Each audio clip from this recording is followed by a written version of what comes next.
Kebab. We are a kebab. We're the kebab-themed podcast. Delicious. Yeah. Sponsored. Yeah, we are delicious. I just have to know how to... Now the waiting game begins. Sometimes I press start streaming on OBS. Nothing actually happens, though. Don't know if you guys get that. Good. Maybe it's just me here. My little No, island. I got that before too. Get ghetto connections to Twitch from here. Come on. It blinked for a second. Oh, it blinked? I like where this is going. That might mean it's live. 2 viewers resubscribed while you were away. Oh, I'm making bankings, dude. Yeah, I don't even have subscribers. It's fantastic. Yeah. Oh, there we go. Yeah. I can see the stream. I can see us. Yes.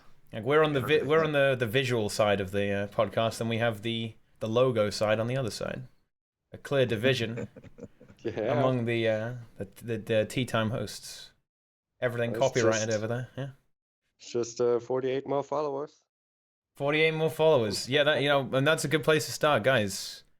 If you want face cam Oh no, from don't sell out right away. the extremely handsome Lucky Noobs Roca, then you must go to his Twitch channel and subscribe. No, not subscribe, because he doesn't have a sub button, but follow, because he does have a follow button.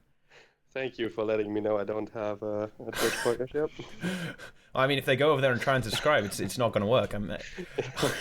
Yeah. Unless you're a cute girl, they'll let you know you don't have a Twitch partnership pretty fast.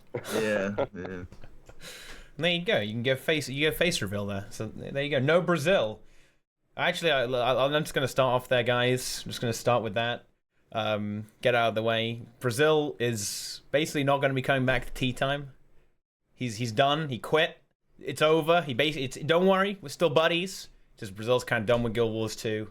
You might have noticed that over the past few episodes. He's quite angry all the time. 3 builds at the same time. It's not going well, guys. So yeah, there you go. But we got some replacements here. Like we already got the replacements. We've got Nike and Roca. It's basically the same thing. Easy. Yeah. See? What's up? Yeah. See? we got New Brazil here. But what are we here to talk about? Like we're talking about power creep, guys. That's what we're talking about. And how Half Thorns is pretty good. Like those elite specializations are pretty good, except if you play Revenant. I mean, Inks. I'm sorry, dude. Well, imagine Revenant without it. Right, exactly. Glint is the crowning jewel. Yeah, base Rev. That's very commonly used in every game mode. Sure. Yeah, That's something I'd like to see. Yeah. Fantastic. Now the thing that kind of triggered this discussion was a video. Someone made a video. I don't know. I have no idea who this person is, but like discussing Druid and power creep in general. And Druid is a class that people like to complain about, and pretty much everyone complains about Druid except Roca. Roca loves Druid. Yeah, I'm not complaining. Exactly. See, we got some contrasting views here, and so Nike, why don't you just kind of tell us a little bit about the issues with Druid in general? Sure. As it stands. Well, and Ranger in general, really. Well, first thing is I want to say I don't hate Druid. I don't dislike Druid. I play I Druid do. probably I hate more than I play Warrior in raids. All right, we can stay friends then. Yeah, here's the issue is that Druid limits what you can design a future healing class to do, because we already have healing classes that heal way more.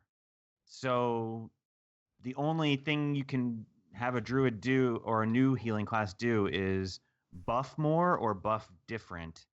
And both of those are potentially a power creep issue. I guess the easiest way to put it is right now, a meta raid group will do about 200k DPS. If you introduce a new healer that has a 10% unique buff for the whole raid, then now we're doing 220k DPS, and that's pretty massive power creep. It will kind of trash like every old instance that they hadn't designed yet around that. So you kind of run into this issue where, okay, you can't really introduce something with a new unique buff. You can do something that's really cool, and you could make a healer that also makes 25 might and also gives, like, say, Alacrity or perma Alacrity for his whole group. Like you can reshuffle the deck that we already have, but it won't ever beat that first Druid. We're kind of in a good place in the medium term because right now the first Druid you add gives like 4 stacks of Grace of the Land and a bunch of spirits and spotter. It's really good. The second Druid you add only adds like 1 stack of Grace, so it's not the greatest. That there's like room to replace that second Druid. If you replace the second Druid with something else that even gives like a small buff or that's slightly better than the second Druid, then that's easy. But the long-term issue comes in when you get to like the 3rd or 4th expansion pack, and they basically can't ever design anything that will replace that Druid, and everyone's playing Druid in every raid group till the end of time.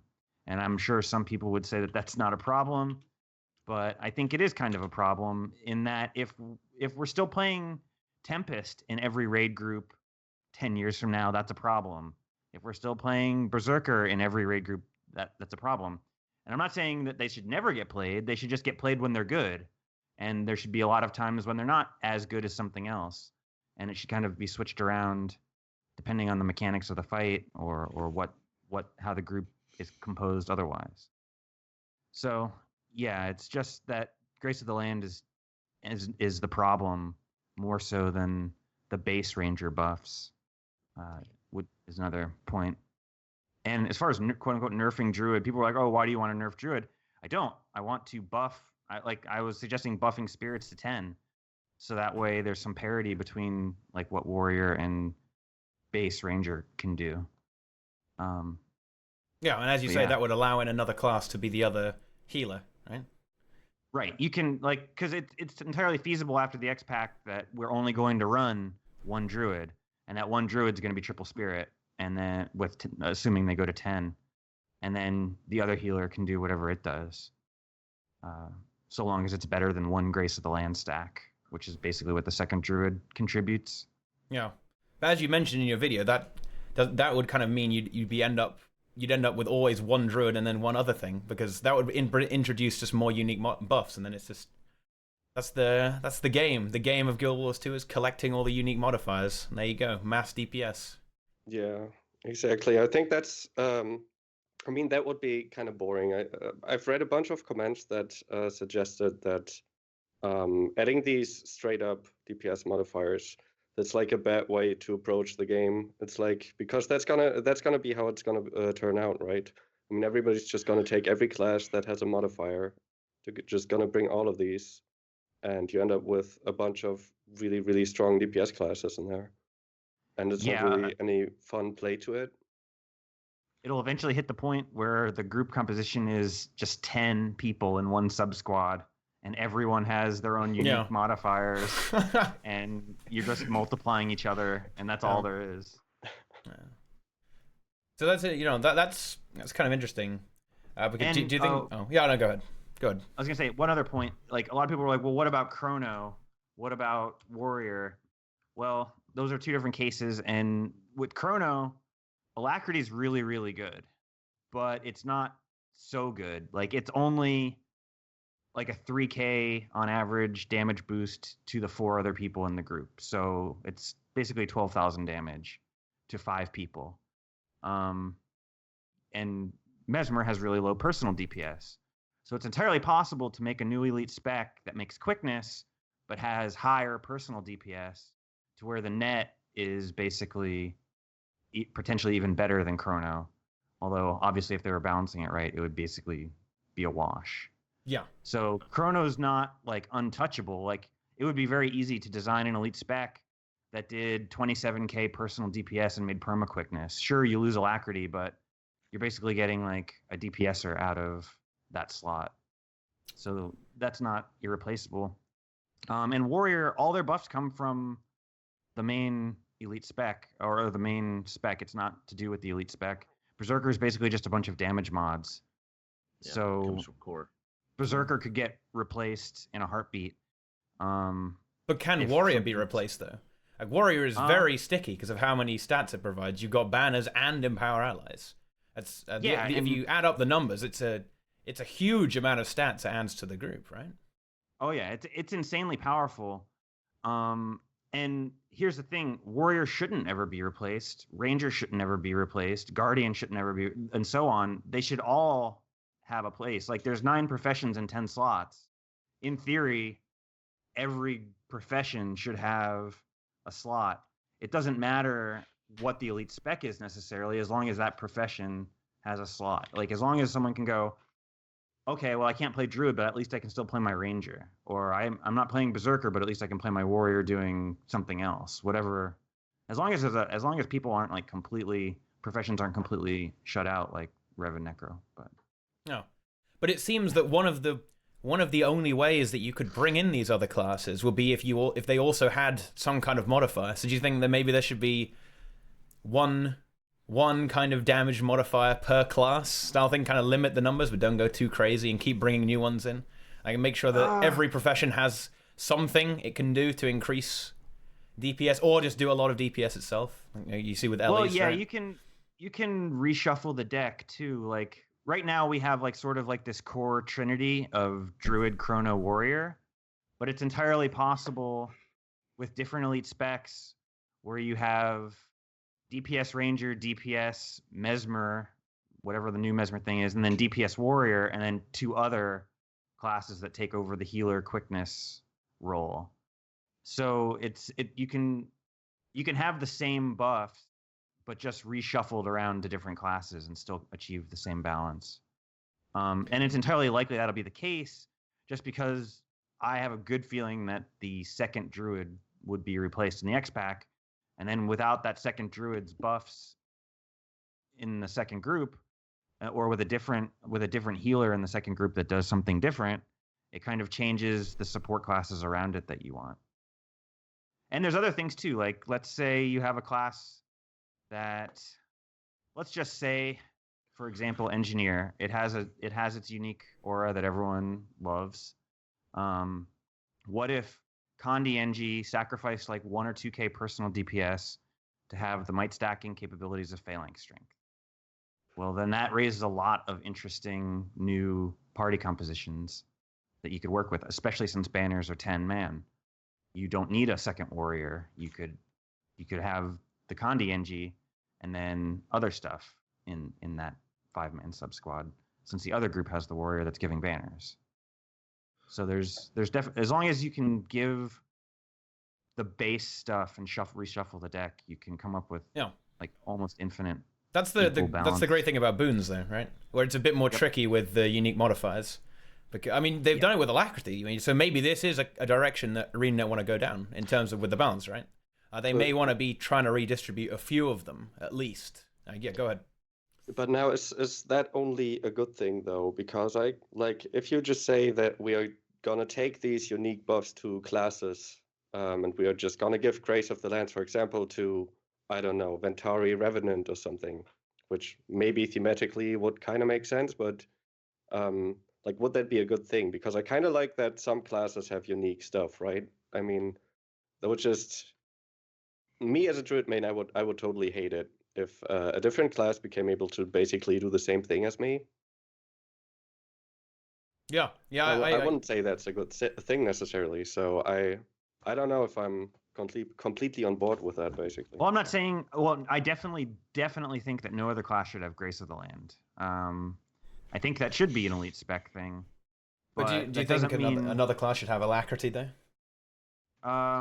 No, I don't. I think that was kind of a bad move by ArenaNet, and the Alacrity was too weak to matter. It was like too weak to matter, but too like kind of like ham-fisted to be ignored as a bad balance buff. Like it should have either been Grace of the Land or like something else, like completely entirely, like something like some kind of, I don't know, like not necessarily might, but like some other buff that people would have actually cared about.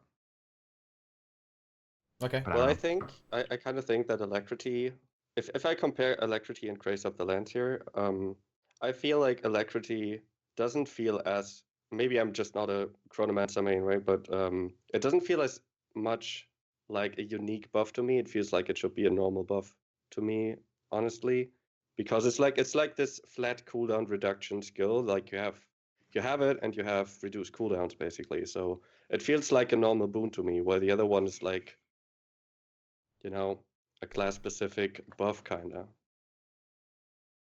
Does that make any sense? Yeah, and then especially since they broke the mold and gave it to Revenant 2. Like it really takes away from the uniqueness of that buff. Now I'm not saying that no class should ever have anything like Grace of the Lands. I actually think Grace of the Lands is slightly overpowered in a way. But I think like they could make tweaks to it, but they shouldn't completely remove it or give it to other classes.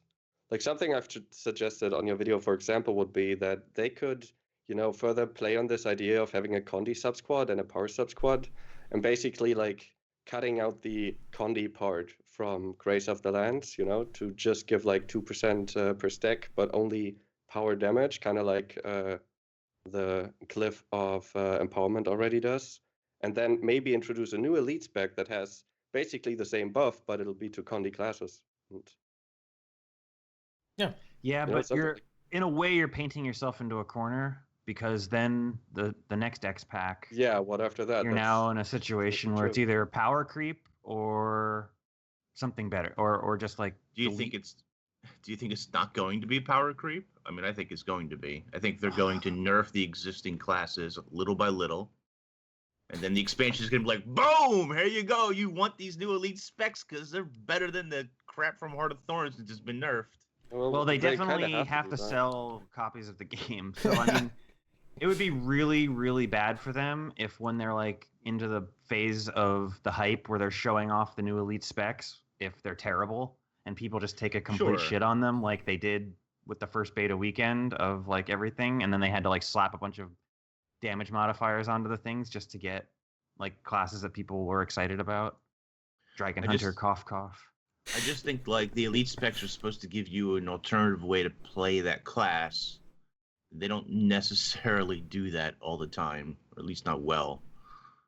And we've now find ourselves in an interesting situation. First of all, we find ourselves in an interesting situation because there's not enough elite specs yet to really know what we really just don't have enough options in the game, right? We lack options for, dare I say, more diversity within classes. Like, I mean, Rev has one spec basically. Yeah, it's really good for standing.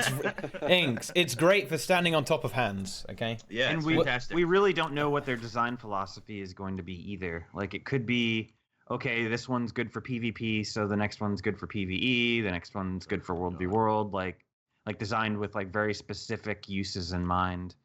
You could have a bunch of Scrapper. Like obviously Scrapper like has not seen the light of day in PvE, so it's entirely like they could just make a bunch of Scrappers for Ellie. Like, kill me now. I mean, it says bad. It's bad, but you know what I mean. Like, we don't know what their philosophy is going to be. Are they going to make all-rounded classes, or are they going to elite specs, or are they going to make stuff that they're going to try to make good in every game mode, or what? I mean, I think my guess would be what they're probably going to do is they're going to take some of these unique buffs and sort of share them amongst classes. And I know that's not necessarily the most favored way of doing this because it sort of destroys the uniqueness of those buffs.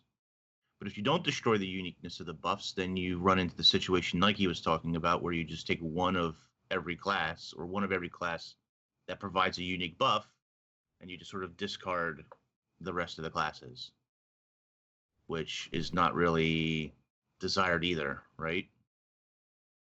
Well, there are some exceptions though, where classes can either do a lot of damage or bring something unique to an encounter that you can't really do without, right? Sure, but okay, so if we rewind the clock back to the days of Elementalist superiority, where you just take all the unique buffs and then you just stack Ellies. And you put them on the Ellies. Everything else. You've got 6 classes, and all the 6 classes are there for... Well, the six players, they're all there to buff the Ellies. I mean, the hope is that, an expansion from now or two is that we have a bunch of specializations that allow us to play the classes in different optimal ways, or at least viable ways. Some classes have that, and that's fantastic, but there are some that just don't. And it's because we lack variety, really. And one comment that kind of like changed my mind on a couple things to my video, which is surprising since most of the comments were made by literal retards. But like one I comment commented on that video. Well, maybe you're in the good group. Who knows? But one of the comments was like they don't have to design a new healer every X pack, and I was like, I mean that's something that seems obvious, but I hadn't like entirely considered that. Like they don't have in the third X pack, they don't have to make another healer. They could say we have 2 sort of DPS buffing healers, like whatever, like Druid plus whatever we get in the next X pack, and then we have like some base healers, like the base Ellie, which is like a powerful healer. So that's all you need. Like maybe we'll go 2 or 3 X packs before we see another healing focus thing. Like they don't necessarily need to do a healer every single time. Just like they don't need to do a quickness stacker every single X pack or a might stacker every single X pack. They can explore. No, they shouldn't. They really shouldn't, because it's boring, quite honestly. Yeah. And we don't want to end up in a situation where every class is basically the same as well. You want to at least keep some flavor to all of the classes. But to a certain extent, like, I don't know. If you're also a keen Nike video watcher, you'll also know that the meta is fairly balanced right now. Like all the classes are actually pretty good right now. I mean, it's true that there are some classes that fall behind a bit, but they don't fall behind as much as the outrage will tell you. I'm sorry, Inks. Revenant is not actually that bad. Revenant's pretty bad. Is it though? Is it really that bad though? Is it? Play Revenant on Mursat Overseer. Yeah, it's a bit like okay. It's depressing on some bosses. I will give you that, but it's not actually horrible. I don't think it's that bad. The problem with Revenant, like honestly, is that you need to be in a group with 4 other power classes to get the most out of it. And that's not necessarily the easiest thing to come by these days, especially since there's no power warrior in the meta and no power ranger in the meta. So, first of all, you need 4 people who will even take you on a Revenant. True. And you I from there. Cleared the raid this week. By the way, Wing 4 is a trash raid.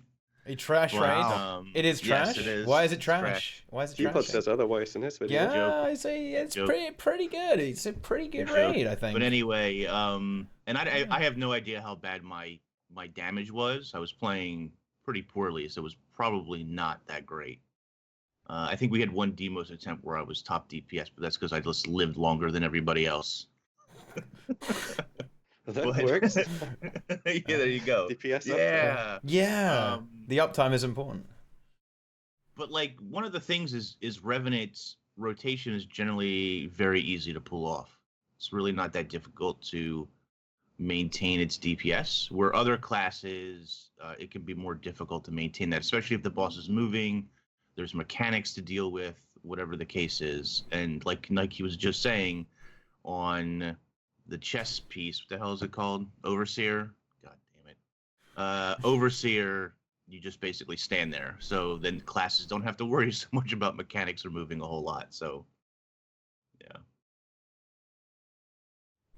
The less mechanics there are to do, then the farther Revenant falls behind. Yeah, the auto attack classes look really bad on Overseer because the non-auto attack classes they have an easier time with their rotation. So yeah, sure. But then on the other hand, there are some bosses where like Ellies have a real tough time, right? Like having to channel skills and everything, and like I would say Matthias is probably bad for Ellie, relatively speaking. Yeah. Like for at least whenever I play Ellie on Matthias, I feel like I just suck really, really hard. No. The key here. No. You see, you're doing it wrong, Roca. You don't want to take any personal responsibility. You want to flame that's true. You want to flame the Druids for not like getting rid of mechanics from you, and then blame the Chronos for also not removing mechanics. I mean, I was in a raid just this day, and what does Nico say? Like dodge? I think you mean distortion. At the end of the day, you want to be blaming Druids, and you want to be blaming Chronos for your lack of DPS. Yeah, that was something I was about to add to what Nike said earlier. Like, how are you gonna replace a Chronomancer just for quickness? He's obviously there for invulnerability, right? I mean, Yeah, all that he's there so I vulnerability don't have to stacking. go into greens, and so I don't have to dodge on Gauzeval anymore. I Exactly. don't even care about the Mechanics don't matter as long as Mesmer's in the game. However, Arena. Well, as far as Gorseval goes, you got Aegis. Ooh, Guardian. Oh, Thing is, that's though, true. I actually think that this is not going to be particularly relevant, at least in some raids in the future, because ArenaNet are onto us. Can't distort on Demos. He can't do his ultimate attack distortion. And you need to block stuff. There you go. I mean, you have precog, but never mind. And there's also some other stuff you can't distort as well. Can't distort the spikes on Mercite Overseer. See, ArenaNet, they know. They know. They're shutting us down. True. They're shutting it all down. Like Mesmer. Distortion isn't going to work in the future. And that is the way they can do it, right? They can design things in a way that it makes classes favorable. Yeah, that is true. It turns out that Necro cheeses the hell out of Demos because you can just epidemic the prides, right? If you're having trouble with that. And it makes Overseer incredibly easy as well, even on challenge mode, because you can just epidemic the things, they just die instantly. And job done, right? So even though Necro, I mean, even with the sick new build, with the greatsword spinning around and like crazy, all those world finishes. I believe it's 3 builds. 3 builds at the same builds, time, boy. yeah. The new Necro builds that have sprung into the meta. It doesn't do the sickest DPS ever, but because it has amazing utility, it's still played, and that's the way you can balance the classes. I don't know, maybe if there was some kind of boss that was like a nail, and you need the Revenant hammers to hammer them into something, then maybe that will be good, but like we're gonna need to see some kind of like magical ability that only Revenant has. What could only Revenant do? Inks, you're a Rev expert.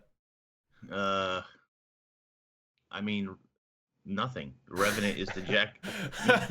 It sounds terrible, but Revenant is like the jack of all trades. He's like, I can do everything you can do, just worse, just not as good. It can poop out resistance, which nothing else can really do besides like Chaos Mesmer. That is true. I mean, there you go. So maybe if There's there the was an niche case. instance where you need to be immune to conditions for like the entire time or a specific time, and Yeah, maybe like you can't could cleanse rev. anything. Yeah, like a raid boss where cleanse is just impossible. Then why wouldn't you just take Necro and just Plague Signet everything? Or maybe Plague Signet doesn't work. Well, the Necro doesn't have resistance, so maybe That's it would an just like interesting boss overload mechanic. it, and it would just keep getting reapplied so fast the Necro Yeah, couldn't. Necro would just not the be Necro able to would just handle it. melt. So basically we need a raid boss that constantly applies like 25 stacks of burning to everyone for a period of time, and you need to have resistance to counter it. Job done. There we go. Then Rev will be Or meta. they I could mean, just we've they talked could about just- Rev a lot. It's just not a well-developed class, and I hope that it gets some ironing. I hope it gets some ironing out in the next expansion, but I don't have very high hopes for that. yeah, I think that they're gonna. I mean, there's probably 2 more balance patches before the X pack. Like, if the Yeah, timetable could that Could be. most people think is legit. So that's Are they gonna buff hammers some more?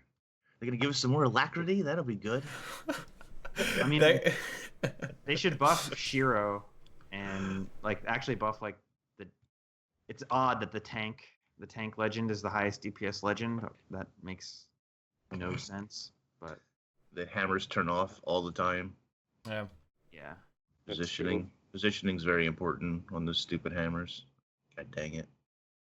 Well, it's just like it's just more like that Shiro is like the PvP spec, you know, that's the PvP legend. Because it has all the teleports and stuff. And all the extra dodges on it, and whereas like, oh well, I guess it's only Jalis left over then, right? I mean, what are we? Because you like Shiro literally does nothing in PV. Like, gives you it's very quickness. Selfish. Yeah. So yeah, I mean it's one of these selfish specs. Like it gives you yourself quickness, and if Right. you already have a source of quickness, if you are playing in a group that provides buffs, then yeah, just becomes useless. Would have been nice if there was a way to share out a portion of that quickness or something, but Signet of Inspiration. Yeah. Oh wait. yeah, but it doesn't Wrong work class. on the. Wrong class. Wait a minute. I'm sorry, Inks. Yeah. That's only Mesmer. They just need to make like because for them to design a new Revenant Elite spec, they have to make the base spec playable on its own. So that's really, and really in PvE that basically means make Malix good. Not necessarily the legend, but the traits. Like the traits are all garbage. So like that's where I would look to make Revenant decent. Just give Malix something. What does it need though exactly? Just more damage? Yeah, I mean you could have a viable Condi spec or like. Well, Torment's not very good in PvE. Period. I mean, and there aren't really that many encounters that capitalize on what Torment provides. So they could either make more encounters that capitalize on Torment, which, whatever, or they could make Torment better in PvE because it's already split, right? Yeah. Yeah, well, I mean, that would be something they can do. That kind of picks up where we left earlier, how every encounter has different needs, basically, so you can, like, work your group around that.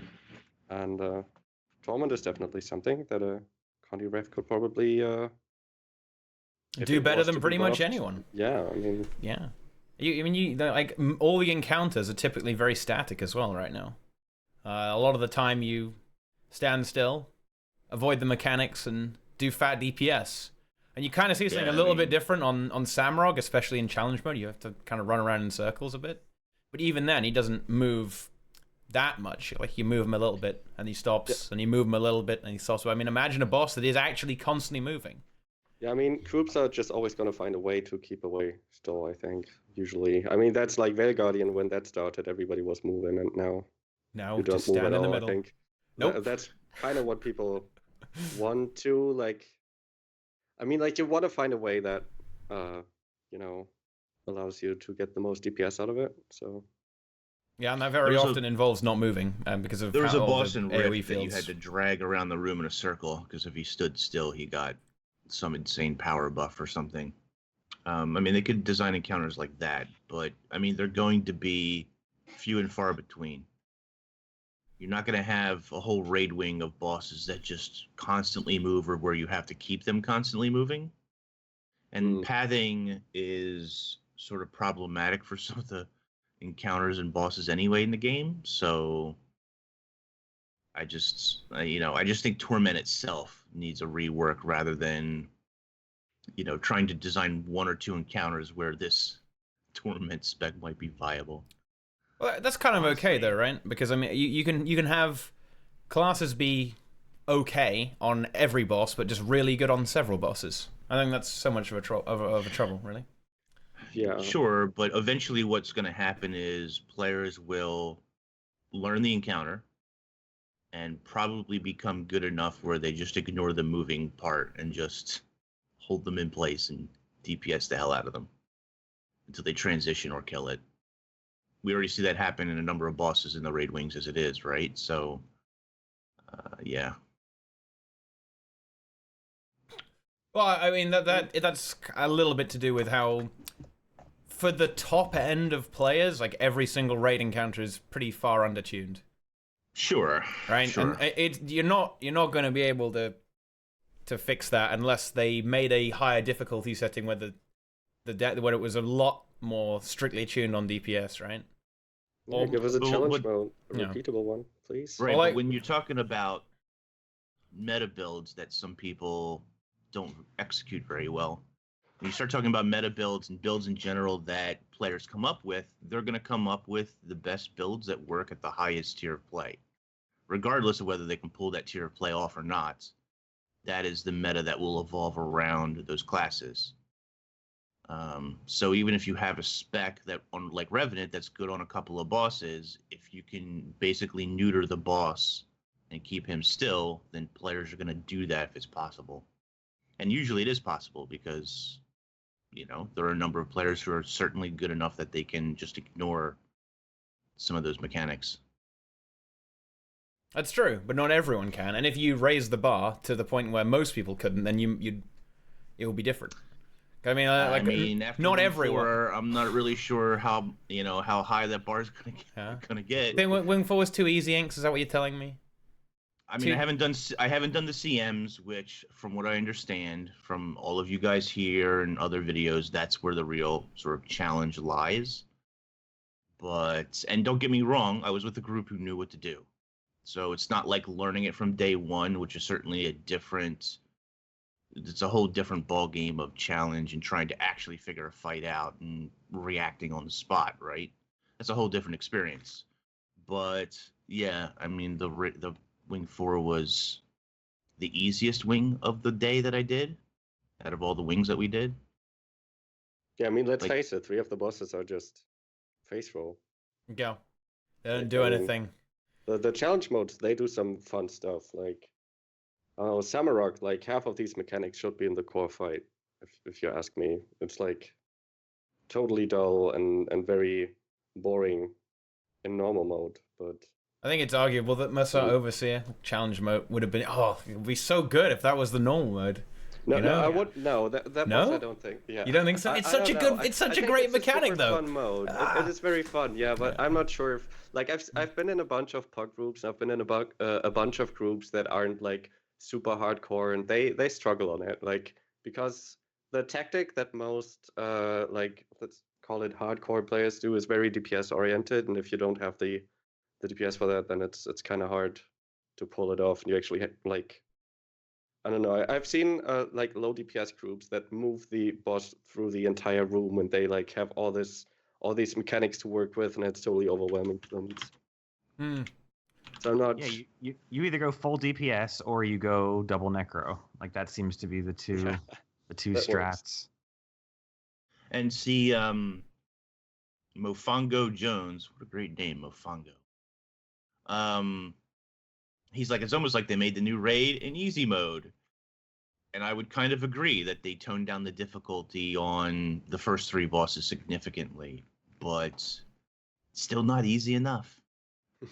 We still need those infantile clouds to just did you go right over the boss. Ings. ArenaNet watched this. Do you know how I know ArenaNet watched TeaTime? Did you see the April Fool's patch notes? I did. They put infantile mode in the game. They did Praise Mo. Yeah. Praise Mo. Infantile mode raiding.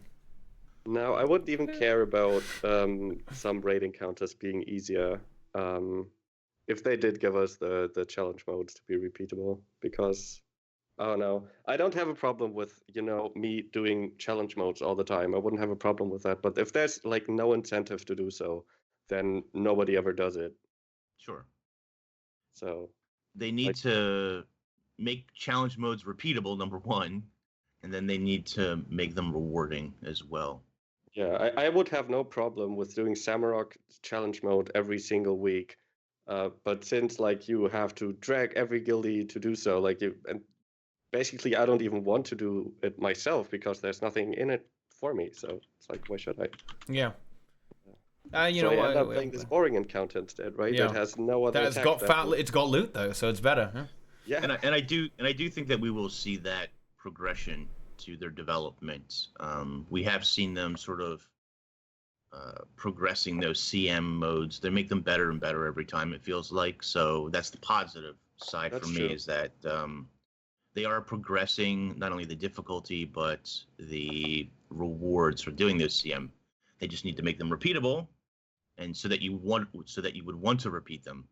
Well, one place they've done that really well in is 100, right? 100 challenge mode that actually gives, I think, almost perfectly balanced rewards, because it gives you these toxic spores now even that you can basically use to craft your buff food, and it saves you a shit ton of money, and like just a few mystic coins every time you do it, and you're like, I don't know, it's a bit of gold, and it's something. God. Yes, you know what? Add mystic coins to raid CMs. It'll be beautiful. The outrage will be incredible. 50 mystic coins. Burn itself down. 50 mystic coins per challenge. Reddit will burn itself down. Do it. It doesn't have to be 50. 100 mystic coins. It doesn't matter if they give you 1 or 2. Yeah, Reddit will burn itself down in rage. Oh well. Well, I mean, there could be. I mean, look, dungeons, you can do them every day. Raids, you can do them and fractals as well. Raids, you can do them every week. Challenge modes every month. Job done. And then you make like a mega challenge mode that you do every year. It's like ultimate cancer, like yearly reset. Did I do my yearly reset? Did I do my yearly mega challenge mode? Yeah, no, we're not there yet. Oh, yeah, like a monthly reset. Well, would that be overpowered though? You know really. what would be cool? I don't think so. You know what would be cool, in my opinion, is like give us a monthly, and this might, like, a lot of people might disagree with it, but I would think like a monthly 20-man raid would be really cool. 20-man something raid, like that. Holy shit.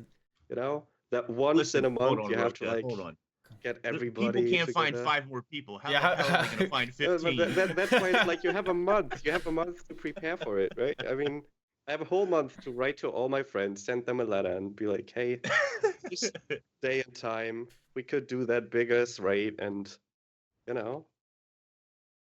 That wouldn't be good for my health, man. Have you seen how much of a clown fiesta, like 10-man raids are? Sad music. Dear fellow raiders, Yeah. I'm writing to you because I need 15 more people to raid with. ArenaNet has put in the most challenging content ever. And I just need 15 more people. I mean, I know historically speaking, though, like the bigger the raid gets player-wise, the easier it is because there's less individual responsibility. Yeah. So unless you go hardcore, like doesn't. I mean, unless you go WildStar, but the challenge of WildStar was finding 40 people to raid with, not like I mean, the raids were definitely super hard. Did they even have 40 people in the game? I mean, I don't even know. I mean, there was 2 guilds in the entire game that finished the 40-man raid, as last I heard. I'm sure it's been beaten now, but like after like 6 months, only 2 guilds had ever beaten the 40-man raid. Like that's just because there aren't that many people. Like even after they merged all the servers.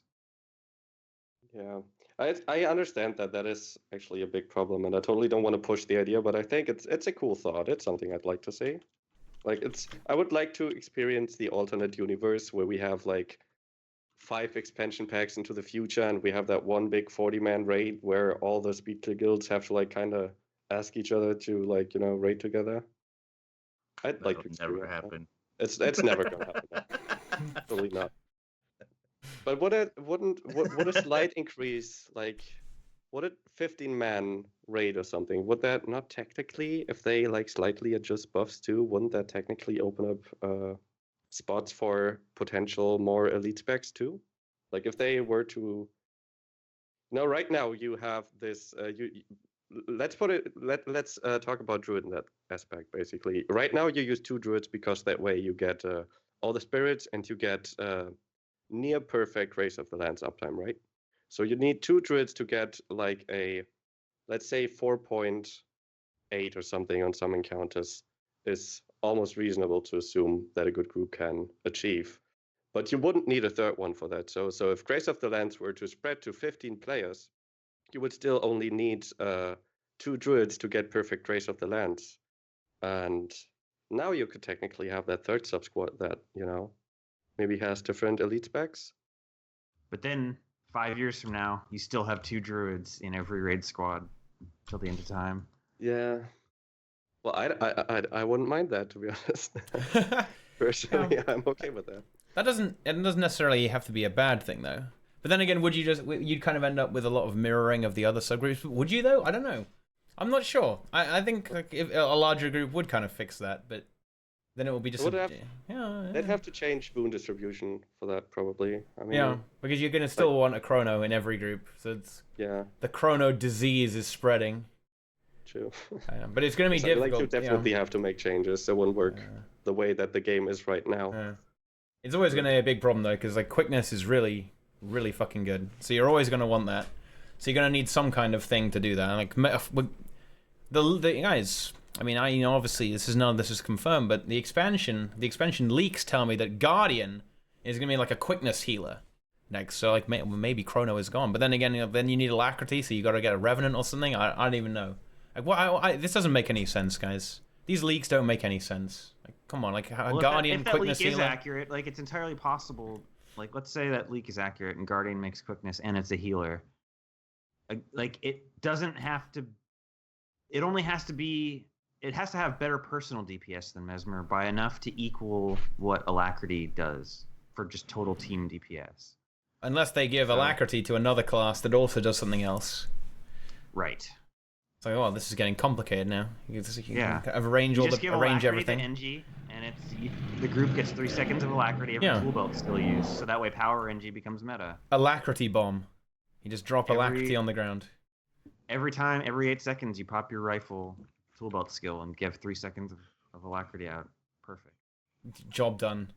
Great. We Alacrity, like Grace of the Revenant, Alacrity of the NG. Easy. I don't know. I don't know. Just like share everything out. Just put everything out there. Every class has every buff. Simple. Second scenario, ArenaNet understands that unique enhancements are a problem and removes them or makes them common, so you don't have to worry about that. Yeah, and then you end up with what WoW basically did, where every class, like, you have buffs with the same name, but they actually do exactly the same thing. Like, kind of like boons. So basically every buff in WoW is kind of like a boon, sort of, like one of them. They all do the same thing, and that is a solution, but also that then, like, every class is just the same. It's like the flavor is gone. The magic is gone. I think that will be a really, like, depressing way to solve the problem. I mean, don't get me wrong, it solves the problem. Like, if everyone can do, if all the classes basically have the same buffs, and it's, you know, it's a good way to balance the buffs, but it also makes the game boring as fuck.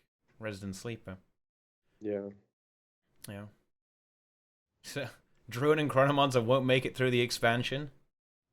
Well, I mean, maybe not. Who knows? Well, I mean, It's hard to imagine something we're obviously not talking about is, you know, like, we don't know what they are gonna invent that's completely new, like, you know, some crazy new buff that is not just a amplifier or something, maybe something completely different, you know, that we just might not be able to come up with right now. Well, do you have any? I know you just said you don't know what it could be, but what sort of thing do you have in mind? Like something that surprises us, right? Something that, like, I didn't expect Alacrity when, like, the first time I saw Alacrity, I was like, oh, that's actually something that should have been in the game before, kind of. I mean, it's like a cooldown reduction buff. So, I mean, that's like something very obvious that I never thought of. So, you know, maybe something. Yeah. I think that is an interesting idea, and I think this is the way that they might go with Necromancer, actually. Pessimistic says, I think this is what they'll probably end up doing with Necro. So instead of giving a Necro a unique modifier, like a unique buff that does things, because, like, lifesteal, like, no, yeah, okay, you know, that's cute. They could make Necro have something that you can put on other people, or put on your enemies, and bad things happen to them. That's one command that I really like. Maybe give some classes unique debuffs rather than buffs. I think that would be a cool idea. Yeah. That would be a very cool idea. Yeah. It's certainly not something that we really see in Guild Wars 2.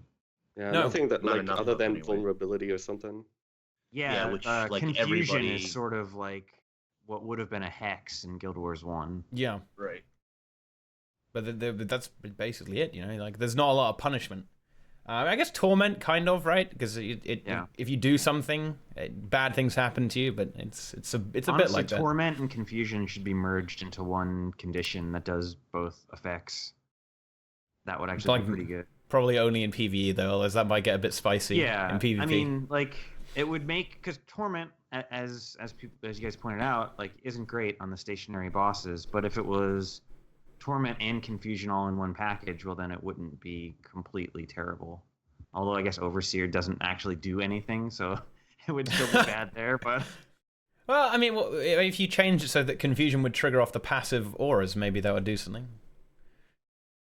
Yeah, for a lot of bosses, actually.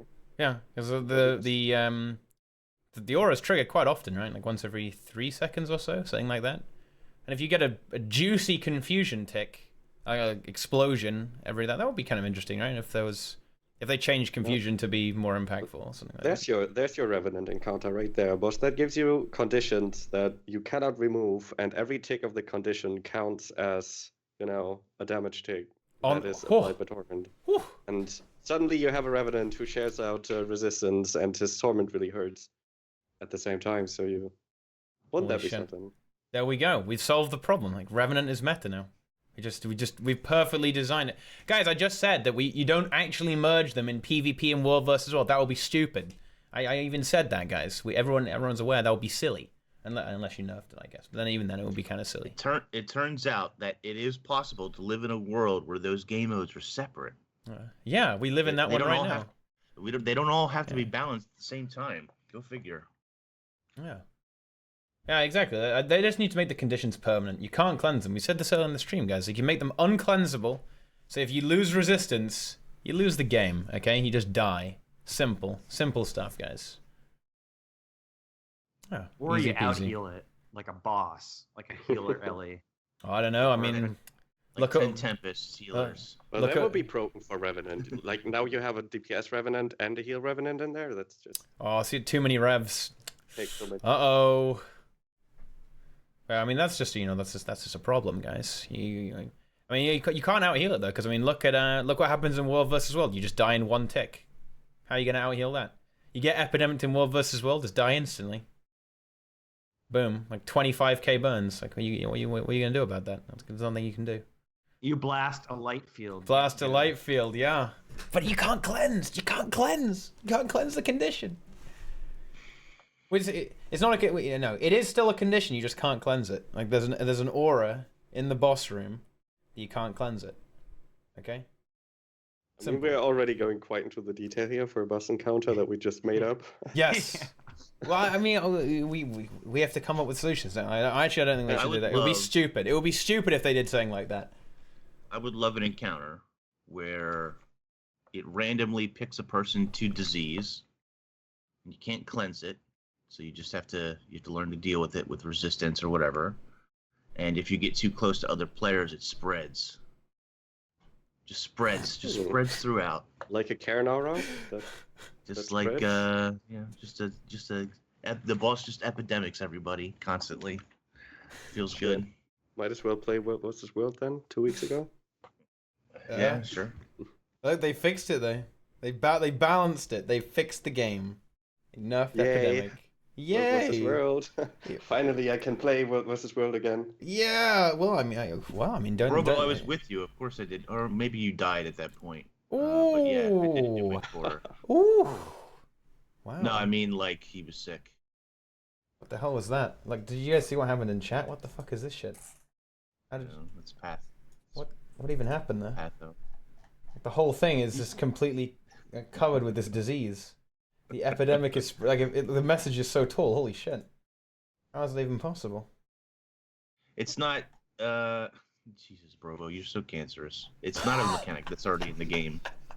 Learn to listen. Open your ears. I know it's difficult. Listen to what I said, not what you interpret what I said. Wow.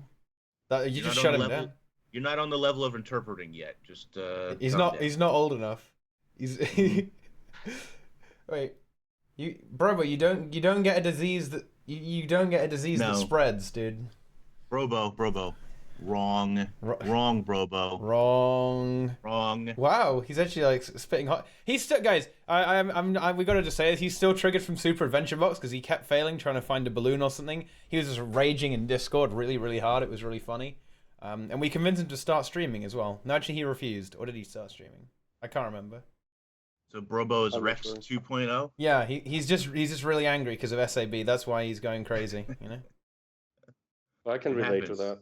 Happens to the best of us. You struggle with SAB, Roca? You can't do that too hard. I'm not the best. I'm not the best jumper in the world, I guess. No. This is what happens when they make it so you can't leech it anymore from the 3 people in the game that like Super Adventure Box and are good at it. Wow. You don't like SAB? I like SAB that. is fun. SAB is fun. No. It is fun. It is fun the first time you do it, and after that, if you have to repeat it 16 times every world, You don't to have the point where you don't even want to look at it anymore. I like that I was able to leech that last year, to be honest. Well, you can't anymore. They fixed it. Yeah. Although apparently someone it's said alright they for found a me. way to get around it, but I'm not sure about that. It hasn't been confirmed. They did say the same thing last year, right? They did say that they fixed it as well. Yeah. And, But it turned out they I didn't. know that I still got all my skins, and I Oh. truly Wow. didn't. So you're telling me you leached all the skins? Is that what? Most of is that them. what Most this of them. is? Wow. Yeah, most of them. I played every level once at least, and I took my time and I did it with friends, so it was fun and shit. You know, like they saw me fail. We made drinking games. I lost. Oh. But You realize your liver couldn't take it, so yeah, I had I had to stop eventually. too Couldn't much. continue like that. Wow. My family sat down with me. They were like, "You can't do that." Yeah. You need to stop. It's time to stop. Yeah. SAB intervention. Yeah. Stop playing this game. Stop jumping on the clowns. Wait, I think no, my Brobo.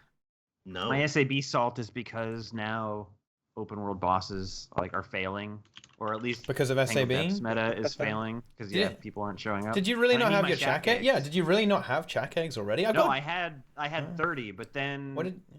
there became a way to get the other provisioner tokens that you needed really fast. So I was like, fuck it, I guess I'm making all 3 sets.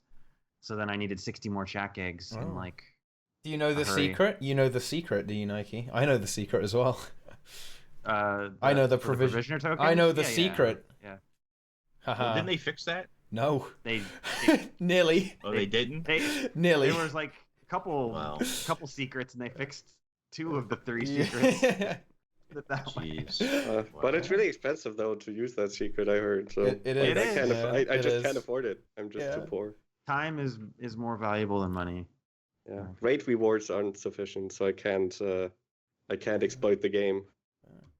I don't know. Didn't you sell raids today? You should be rolling in dough like Yummy. Yeah. Oh, I'm not quite on the level. Have you seen Yummy? He's got like a bank tab full of champ bags, of raid champ bags. I mean, that's about 5 gold right there, right? The guy's rich as fuck. It's pretty accurate. Yeah. It's pretty accurate. By the way, we cleared every boss in the raid, and I got 0 actual raid drops. Seems good, ArenaNet. Some good loot there. It's fantastic. Yeah, wow. That's good. I mean, you can be really lucky. Like, once in a while, you get that 1 week where you get like 3 or 4 ascendeds and a ton of minis. But then you also have these weeks where you just get nothing, I guess. So equals out. Not a single drop. You have to be a long-time raider to get a good average. Yeah, that kind of brings up an interesting point there, right? Because as time has gone on, all the big drops you can get from raids are getting devalued. I mean, back in the day, Ghostly Infusion was like 1k gold, and now it's around 180, sometimes even less than that, depending. Goes up and down a bit. And I was kind of thinking, oh wow, Eye of Janthir. It's going to be the mini Eye of Janthir. It's the next Ghostly Infusion. That's about 50 gold. What yeah, the it hell? was for a day. Yeah, it was pretty pricey day. because people thought it was rare or something, I guess.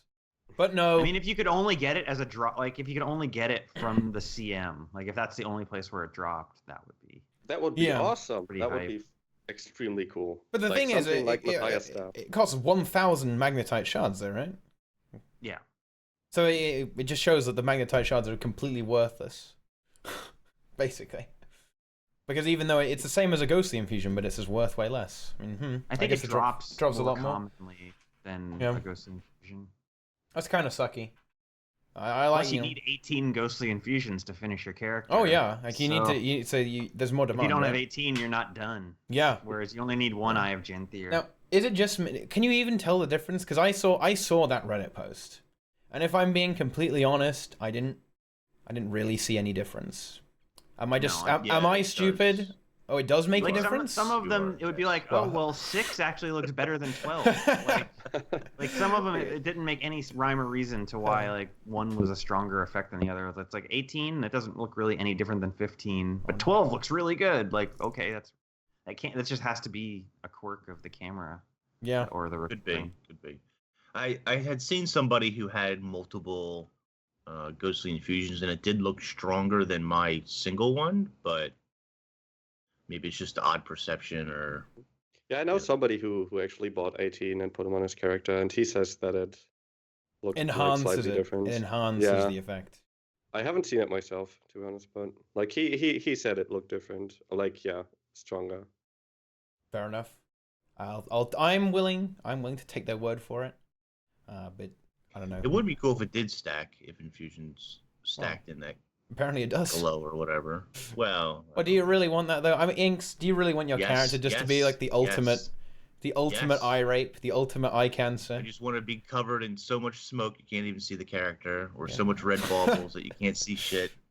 Wow. So green that you're just a giant green spot on the screen. Yep, that's exactly what I want. Beautiful. Wow. So yeah, like that way it won't matter what outfit or armor I'm wearing because you can't see it anyway. Like, how bad is it that the Chak egg isn't an infusion? Like if that was an infusion, it would be like 30k gold, not 10k. Like, it's celestial stats. Come on, you don't want that celestial, that celestial exotic goodness. Celestial? Yeah, Oh that my exotic God. celestial goodness. You don't want that. You know, enjoy that stuff. Yeah. Oh, Trash. It's all of it trash. I mean, yeah, 10k gold though. I still need to get Winter's Day and Halloween. And you're gonna stack them all up? You're gonna stack them all up, Inks? All in the same They're all on character? one character, yeah. Yeah. Absolutely. Oh, is it on your Revenant? Yeah, yup. Oh, yeah, that's good. So not only do you get a terrible class when I enter the raid, but it's just eye cancer. Yeah. It crashes your graphics card. Older machines. I mean, do you wait? You should just make it even worse. Like, don't even use sword. Just use Nevermore, right? Like, use staff. That's like, right. it makes raiding pure hell. Like, every boss, giant crows spawn. It's great. Especially That's keep lovely. construct. Yeah, it's good. I loved it. Yeah, it's amazing. And it works on Demos as well, I think, doesn't it? Because I always see giant flowers on them. Yeah, I've never seen that actually. I've never. Oh, really? I do think like I mean, all I've of seen the the like the queen bee and all that stuff. I really think there should be like an infusion version of that. It just seems silly to me that they're not infusions. You know what I mean? Yeah. Kind of think there should be infusion slots too.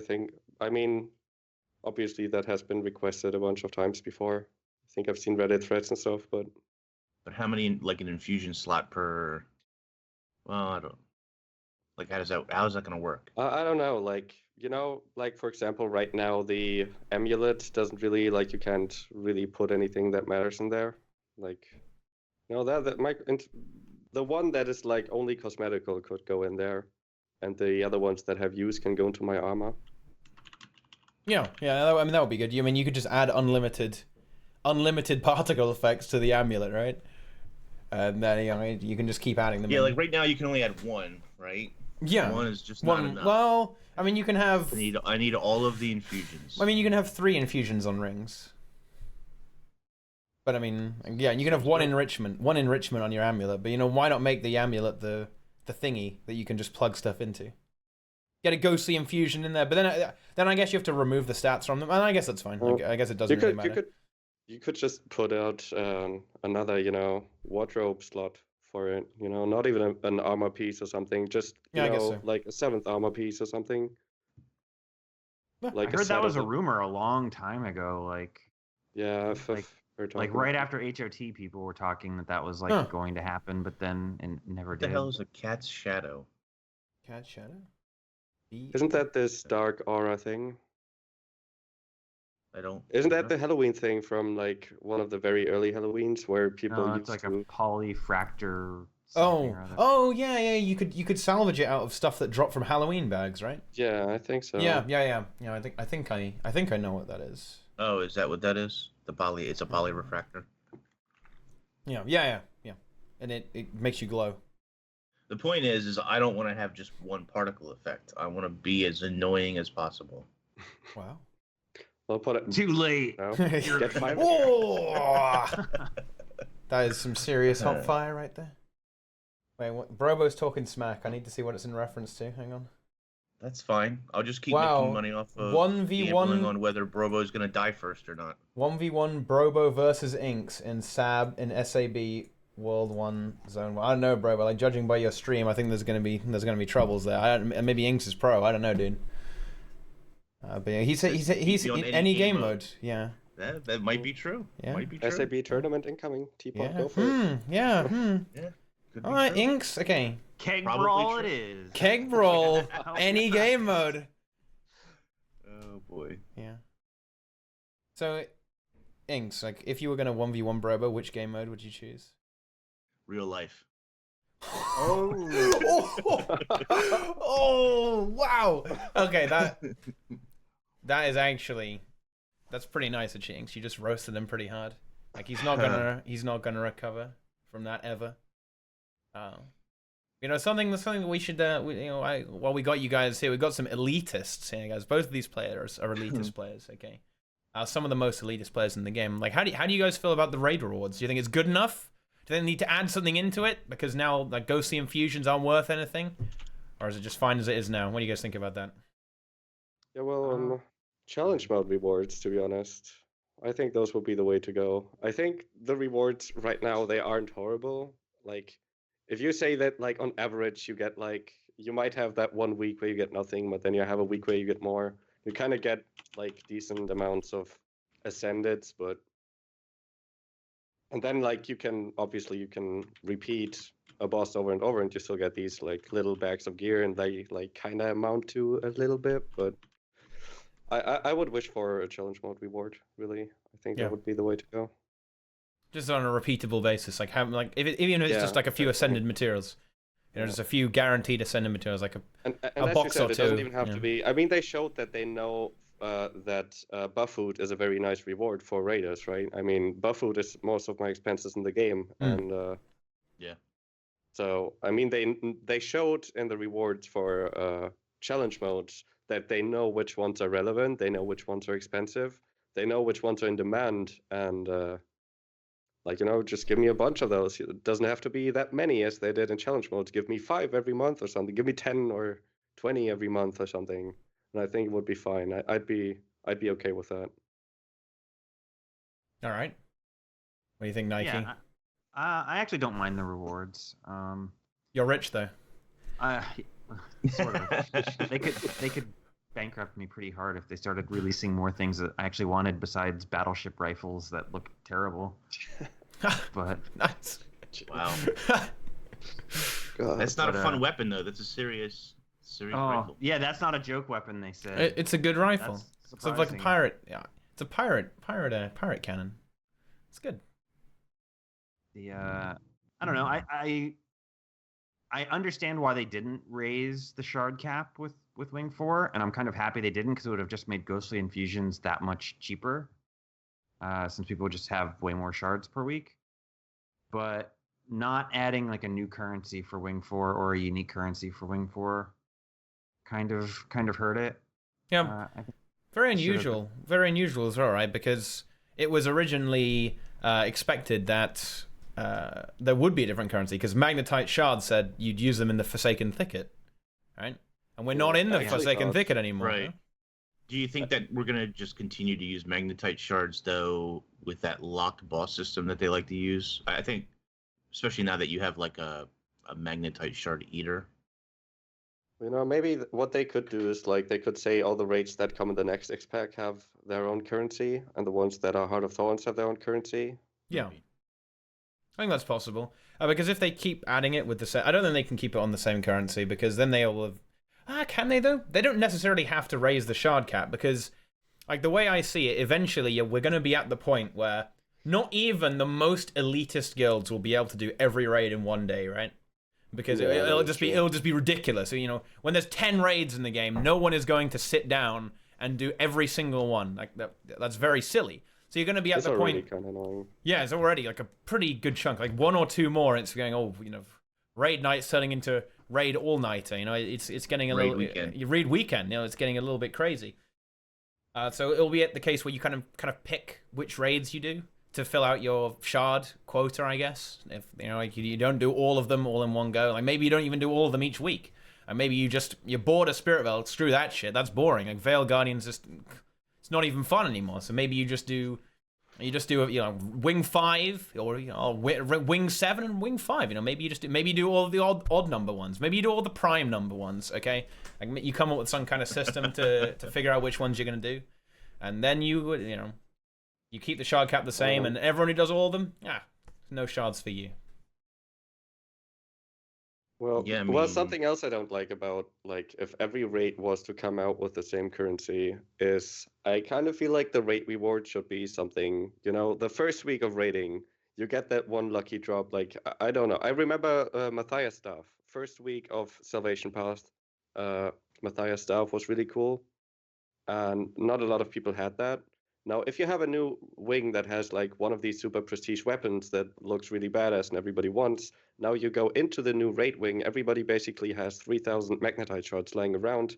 Everybody buys that first day, even though they didn't get it as a drop. And suddenly it's not that special to get the drop on the first week, you know? Yeah, definitely. Yeah. They could another do a reason thing why where... the Janthier Eye was was not as prestigious as they probably intended. Because people just saved up shards, and they that's a big problem. Actually, you're right. So But for the Janthir, don't you need to? What do you have to beat to unlock that? Overseer. Yeah. Oh, Overseer on CM though. Yeah. It should have been Deimos CM. Right. Honestly. Yeah. It would have made more sense as well. It would have made more sense. I mean, there's a little bit. It's not. You're right. It does lose its sort of value there, but I think if you lock some of the skins behind CM, they retain a little bit of value at least. Yeah.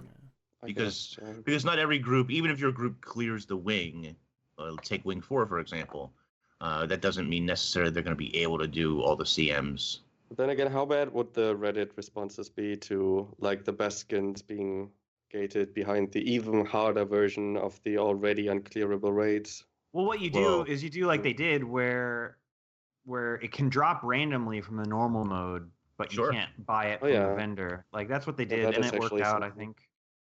But if you want to buy it from the vendor, you have to have. Well, I'm not sure if people would complain if you couldn't get the drops, because their whole pretense is that they can't access the story inside the raid. It's like, if you can't get the loot, then you can't get the loot. You know, I don't think people would complain about that as much as you might expect. Yeah, unless they put nostalgia skins in there, and then then you might get some complaints. Yeah, that'll be kind of a trouble. But let's see. Has anyone mentioned buying top tier raid food that is a count bar with magnetite shards? I guess that would be pretty good. I'll just have it as a drop. Same thing, right?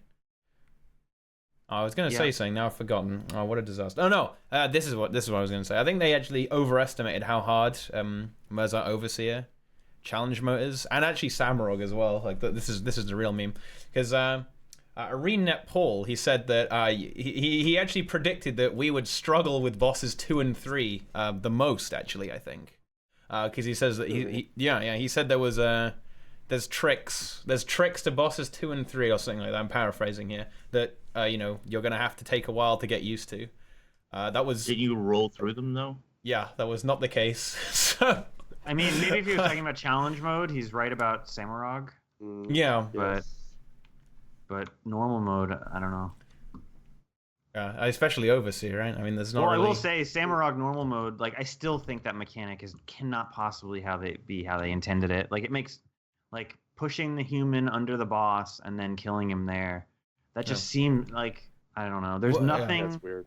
There's nothing in that suggests it, right? UI, that says this is what you're supposed to do. Yeah. Oh yeah. I mean, like it should say like lure the human, like like kill Rigum underneath the boss, like something on your screen. Like it's not intuitive at all. No one playing it that way. No one just playing normally would think about that. Yeah, I actually remember that. You know how Epidemic was able to kill Rigum the first week, and everybody kind of assumed that's the mechanic because it was way more obvious that way. Like that was kind of the mechanic that people went for. Yeah, that's how we did it. Yeah. And I remember somebody in our guild is like he's a German YouTuber, and he actually like uploaded that kill, and he did commentary, and he explained the mechanic as you have to use like Epidemic to kill him, because it was like it felt so obvious. Yeah, we immediately assumed that, that is how we did it. I'm honestly, did anyone do it properly the first time? Like, how do people even find out you were supposed to do that? I don't know. Like, I know our first time we just kept them separated, and like we'd Glyph of Tides and then kill the human and then focus on the guy. Yeah. The jokes. I wasn't there for the first time, unfortunately. Still salty about that. Oh, yeah. It's a whole different story, though. You look at the giant orange bubble and thonk. I mean, like, but does that really indicate that you should push the human under there, then kill the human? Why not? Yeah. I don't know, dude. I don't know. The boss is orange. Yeah. I don't know. I'm sorry, dude. Like, maybe you're just way smarter than us, but I can't thonk on that level, dude. Like, nothing suggests that you do that. The law suggests it. Well, guys, I don't read the law like on the way there. Wait, you know, like, the law suggests you should push them into the bubble. Wait, what? Where does it actually? I'm actually interested. Does it say that in like one of the notes or something? Samrog's great weakness is detonating humans under him. I don't know. It would be funny if it said exactly that. Yeah. That would be great. The human is the prison bitch. Like, why knock him under the warden and blow him up then? Like, what? Wait, got betrayed by no, Rigum is the human though. Goldhelm is the big boy. That's why you push him into Samrog's office. Dude, like that's a bit of a stretch, man. I don't know. No, Samurok is just really into him, and when they're close enough, you know, he's letting his guard down. Yeah, exactly. He's a big he's really fond of him. I don't know, dude. Like that fight is weird. That mechanic is weird. Honestly. To be honest, Samurok feels to me like they did the challenge mode first, and then somebody went in there to test it, and they were like, "Oh, this is too hard. Actually hard, guys. Please remove all of this." And they were like, "All right, let's take all these mechanics and take them. You know, the spears. Let's just make them a random thing on the site that doesn't matter. You know, like."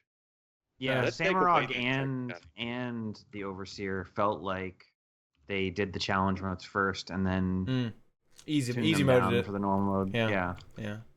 And that's probably how they should go in the future, to be honest. I think that's not a bad design idea moving forward. If you look at Samurok, I think they need different testing guilds then. Yeah. Well, you think? I mean, I don't know. Samurok just seems totally out of whack for me. I don't know. I hate Samurok. The only thing that is really weird about Samurok to me is the last phase, which is objectively easier than the other phases. His abilities are worse in the last phase. There's one more attack that he does that does nothing. Yeah, it doesn't do anything. It's useless. I say this all the time, but I can't say it enough. The ability he gains is actually worthless. Yeah, the sideways swipe is like way more dangerous than that overhead smash thing. And then you have those huge red arrows that suddenly come at you, and the first time you encounter them, you're like, oh shit, I need to dodge, and then you realize nothing happens. Yeah, they have tiny hitboxes. They never hit you, unless you run right into them. Samurok is a horrible encounter right now in normal mode. It's also pretty buggy as well. Oh yeah, that's actually probably the thing that made us fail the most on the challenge mode too, were all the bugs. Yeah. Eventually, we actually had a bug that even skipped the split phase, so it was like faster.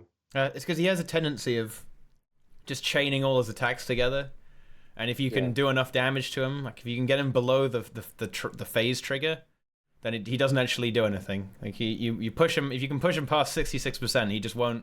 He won't do a Rigum phase. He won't do an add phase. So you can just skip that. So there you go, guys. The record, if you want a speed kill, like the record is yours for the taking. Just wait until you skip both. You just skip both phases. Job done. And then you can just do it easy. And actually, let me just type in guild chat right now. Like no joke, guys. If you're struggling with challenge mode, all you need to do is like wait until like 67%. Like just burn him down when he's doing a incredibly long animation. Job done. You skip the phase and just repeat that, and you'll have no trouble with it. Easy mode. Get QT to test raids? Taste raids. I don't know. Delicious. You can't do worlds first? Well, I don't know, bro, but like how... Yeah, but I mean, Probo's right. Like, no, I would never want to test raids. Because you can't go in front. There's this one chunk of content that I'm interested in that comes out every 5 months, apparently.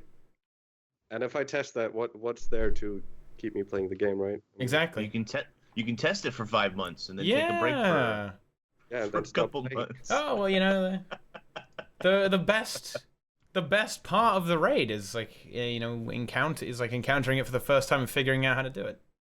The progression raiding is the best part. After that, it's just carrying the rest of my guild and crying. That's all it is until next raid comes out. That fucks up your schedule if you can't do that. Yeah, oh my gosh. Yeah, feels bad, man. Yeah. Anyone else got anything to say about that? I mean, obviously, there's more than a few speed clear guilds out there who could test, but I mean, it's the same issue for all of them. If that's the content you care about, then testing it is kind of meh. Yeah. At least, when you become a testing guild, you spend a lot less time on live, and live is where you recruit new players to your guild. So you start to have like this issue where you're playing a different game than everyone else, and then eventually people, like every guild has to constantly recruit basically, and if you're not recruiting, then you're dying. So if you're a test guild, it becomes way harder to recruit. So it can be very dangerous to the long-term health of your guild. Yeah. Yeah, let's just say like a few people quit the guild, quit the game, you know. Suddenly you're there without 2 core players or something. And you're not recruiting. That's just the same. You're not spamming in LA. Gonna put it in map chat. You know? Yeah. Starter maps. Actually, Yeah. not map spamming right now. Wow. Not right now. Wow. There were points where I did. I don't know. I don't know how I'm going to find 5 more people if I don't spam map chat. Yeah. And why do you? No way. Why do you think some guilds low manning? Because they don't even have 10 people. Yeah. Fucking true. And that's a great question. You know, guys, we've got a great question. Is DNT dead? Is it dead, Nike? Are you dead? No. Well, I mean, maybe the Star Wars guild is the Star Wars or the WildStar D&T guild is dead. I don't know. I don't keep up with them, so I'm guessing they're dead. We're still doing our thing. Only warriors, though. Yeah, that's a good point. Only warrior mains left over. It's like it's now a warrior themed guild. The problem is like I'm the only warrior main. Everyone else, it's like whoever gets the shortest straw has to play warrior. Like no one wants to do it. So you decided to like give everyone only short straw, so everyone had to play warrior. Yeah, I mean, and even then, like half the time I play Druid, so like I don't even get to play warrior. Oh. I mean, D&T is at a disadvantage. I mean, what player pool do they have to recruit from there on NA? Yeah, that's true. Who do you recruit? If the whole region doesn't have players? You steal from Hamato's guild. Just steal his members. Yeah. I mean, we already know. I mean, Yummy personally killed the NA raid scene. Like, Yummy, he did it. He killed it. He killed it by selling raids. Like, no one even needs to join a raiding guild anymore. They can just buy from him.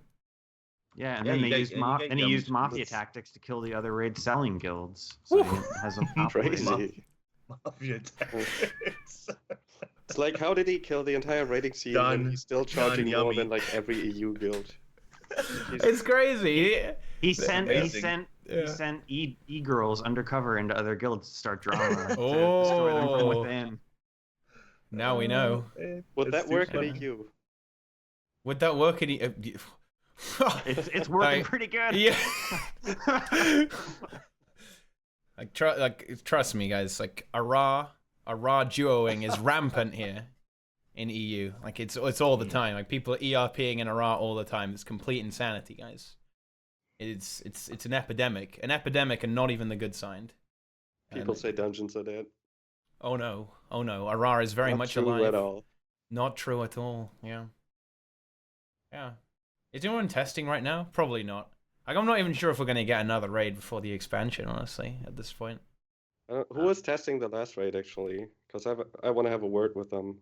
It was ATT. Yeah, and wait, were they late night raiders or were they latte night raiders? Latte. Were they? Was that a spelling error or? There was some spelling error on the patch notes. Yeah. Whatever it was. It got pointed out, like a guy from the guild like commented in the patch notes, said, "Yeah, this is a spelling mistake. Please correct it." But yes, yeah, I think were they both NA guilds? They were NA guilds. Wait, was it ATT, right?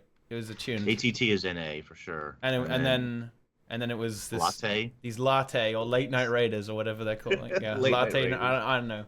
Latte night raiders. Like it might have been a typo. I'm sorry if there are any. I'll just say LNR. Like I'm sorry if that. I'm LNR. There you go. Yeah, you guys are great. Okay, so yeah, Roca, shit talk them. Go. DNR. Call them bad. Ooh, that was pretty nice. I mean, they might not necessarily be bad, but maybe they just, maybe they were very, very tired when they tested. I don't know. I just every feel like single time for 5 months.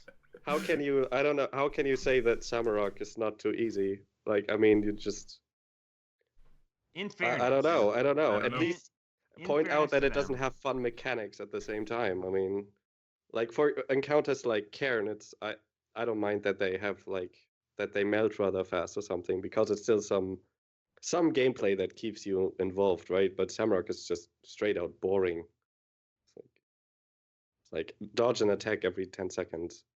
I would say I would keep one to call it Chess Beast. The Mersat Overseer on regular anyway. It's pretty snoozy. Yeah, and it's actually funny how Masada Overseer I still think is more fun than Samrock, because at least it's kind of one of these DPS column bosses where you can just go nuts and see how far can you push the times, and it's still kind of fun to see how fast it is. Mr. Me Seeks Gaming. Am I saying that right? Anyway, they say that how do we know that they didn't say it and they just ignored them? That could absolutely be true. Yeah. Yes. Well, because I was part of the alpha testing for EverQuest Online. Jesus Christ. For ESO, Elder Scrolls Online, and the alpha testers told them a lot of problems with the game, and they ignored all of it pretty much, and then launched the game, and then it was a giant shit fest for many, many reasons.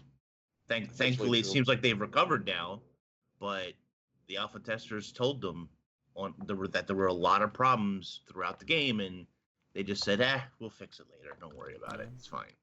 That's actually true. I want to actually apologize to Martin. And SWTOR was the same way, by the way. SWTOR beta testers and alpha testers told them, hey, look, there's a lot of problems with everything in the game.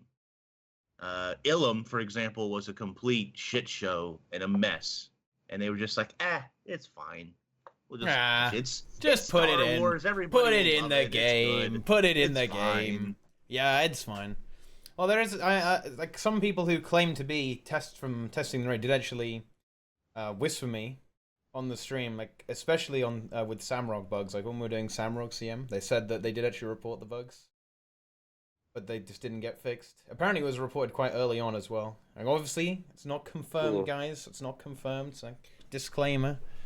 Please don't take my word 100% for that. I mean, there may have been just some random guy whispering me and like trying to stir shit, but like, people did say like the bugs were actually reported. Like at least some of them. The issues with the issues with the new raid they did get reported by the testing team, but they just didn't actually get fixed. There's a whole array of reasons why that might have happened. Guys, like maybe the raid team were pushed for time, they weren't able to fix it. There's a lot of internal issues. There's a lot of internal issues that may have left this to not have. They may not have had the time to actually fix it. So there's no certainly. There's no one to blame here, guys. Really, like there's always problems. In both of the cases that I suggested for SWTOR and ESO, it was always a time issue. There was deadlines that had to be met, and they knew about the bugs and they knew about problems. And sometimes they did try to correct them, and it just whatever their fix wasn't a good fix, and they had to ship. And it's just like, well, when the public gets their hands on this, it's not going to go so well. And sure enough, every single time it didn't. Yeah. Deadlines are the devil. I mean, sometimes. like Butter Peanut makes a good point. Like, at least it worked, right? Wing 4 worked pretty well at the end of the day. True. Like, the bugs are relatively minor, right? Yeah, the Rig'em one is a real pain in the ass, especially on challenge mode. And so Zero. Like, fuck Zero, dude. Like Zero on, oh my god, like Wing 3 on launch was just hell. Like it would just break all the time. Oh my god, like we disconnected so many times on 5%, man. Like too many to. But like I don't want to be the negative guy, but there are still like a ton of bugs that haven't been fixed. Like and those were there since like day one. Like I don't know, invisible walls, canceling hammers. Like Sarah still has like a pillar in the middle that interrupts your shield 5 skill on a chronomancer. You get stuck in platforms. Shield 5 is stupid on Wing 3. I don't like it. You can skip entire events in Wing 1, and like I like that you can, but it's also a negative thing. You know what I love? The Wing 1 thing, I love this one. Because they made the invisible wall longer, but you can still do it. You can still do it. That doesn't make any sense. Like, are you kidding me? Like, what? That's an old school Ara fix. Like, that was like the type of fix that they did in Ara to like stop people from skipping the Lupicus. Like 2 minutes of implementation, 2 minutes of testing, ship it. I mean, maybe the logic is just now the really skilled players are the only ones that can do it because it's harder now. So, I don't know. Like, why not make the? But why just extend the invisible wall? Why not? What? I can't even begin to fathom the thought process behind that fix. Like, why not just fully make the wall completely cover it? they have things like no glide zones, right? I mean, Yeah, like just put a no glide zone there. It'll make you fall in and die. That'd be pretty hilarious. Yeah. You're just trying to glide along. Oh, no glide zone. Yeah. Because this indicates to me that they don't want it to be possible. Right? Like, Right. why else would they change that? But why? I don't know. They didn't fix it. I mean, maybe they really did think all the way through it, and they're like, okay, we don't want everybody to do this, but we also know that the more experienced group hate these events. Oh. So you just want to give the impression that it's impossible. Yeah, like, Right, guys, but we if they did really- something, but, you know, they know. If they that really we- believe that, then they would put like something where you could skip them, like for everybody, and not just And that would be a really nice feature. And people who can figure it out. the whole raid opening thing is a bit of a pain, right? If suppose you wanted to practice a specific boss, but you already killed it, well, sucks to be you. Looks like you got to find someone who hasn't done it yet, right? And I've that's seen a Reddit post about this where people asked for bosses to be respawnable in the training area and stuff for people to practice them. Stuff Yeah. like That'd be that, interesting. Yeah, I think that'd be great. I'm not sure if I'm a fan of that, to be honest. No, really? Like, why not? Being able to respawn, like, at least not that way, like going into the training area and just like spawning a random Matthias or something. Well, yeah. I mean, the training area. I mean, their environment that the bosses are in is pretty important. Yeah. You can't just spawn in the middle of an open jungly area in the training ground. Yeah, I guess that doesn't really make any sense. But Oasis, being able to whatever you call it. respawn them in the instance would be really good, right? It'd be Yeah, very. but then again, like, wouldn't you, at what point, like when you have bosses like Masad Overseer that take like 2 minutes, less than 2 minutes, and you can just respawn them right afterwards, how much, like, could you just farm champ bags that way, basically? Wouldn't you? Well, just you wouldn't get any rewards. farm that. I mean, you still get the bags, right? I mean, Would at it be one worth point- it though? Would it really be worth I it? much Like 2 champ That's bags? Gotta better than continue down Fractal this path. 40. Yeah. if Wing 5 gets a boss that only takes 1 minute, maybe. But wait, Yeah, how that'll be much do power you? creep? It'll take power creep for that. Well, I mean, like that's the don't whole know. point of this podcast. We've already just Exactly. if what they're gonna break. Well, I mean, I guess it's like it's a 50-50, and we talked about raids as well. But they're gonna break the game anyway in the next expansion, isn't that right, Inks? They're gonna just break the game. What? What? Games- Why game- are you games- saying isn't that right, Inks? Yeah, because you're the negative one. You're always shit talking the game. Like, come on, Wow. yeah, yeah. I will Inks. say, I mean, I don't know. I'm a little disillusioned with what the next expansion is going to provide at this point, just from people whispering me things and telling me, you know, tidbits of information. I don't know. I think a lot hinges on this next expansion. I think a lot hinges on it as far as sales go, and how they're going to promote it, how they're going to sell it, what it's going to include. And I want to be more positive about that, but sometimes it's really difficult. Okay. Just don't listen to the leaks. They're probably just making random bullshit up. Yeah, I mean, that's highly possible and probable for a lot of them. When does a lot of things not hinge on the next expansion? Well, Guild Wars 2 didn't hinge on the last expansion. Not really. Didn't it? Oh, it stung Not that at all? it really stung that it didn't do as well as it could have done. Don't you think? Sure, it Yeah. hurts, but it didn't kill the game. Because Heart of Thorns was such lackluster, generally speaking, that puts even more pressure on the next expansion.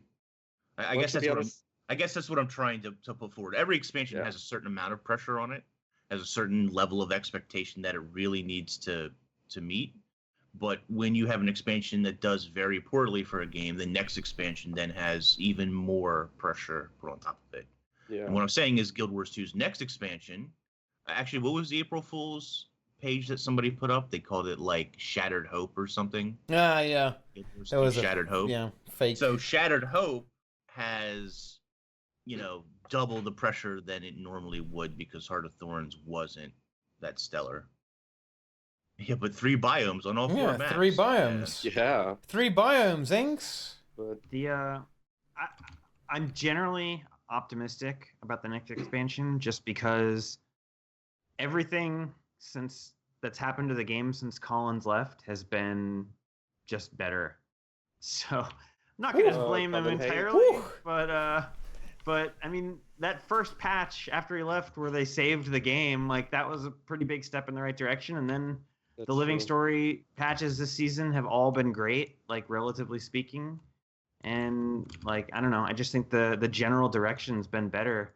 It would just seem very odd for the expansion to be like a step backwards from the trend that they've been pursuing. I mean, one big step forward would be to actually ship what you're promising. Yeah, for sure. That would be the biggest step for me. Legendary armor and a whole new set of legendary weapons, am I right? Exactly, yeah.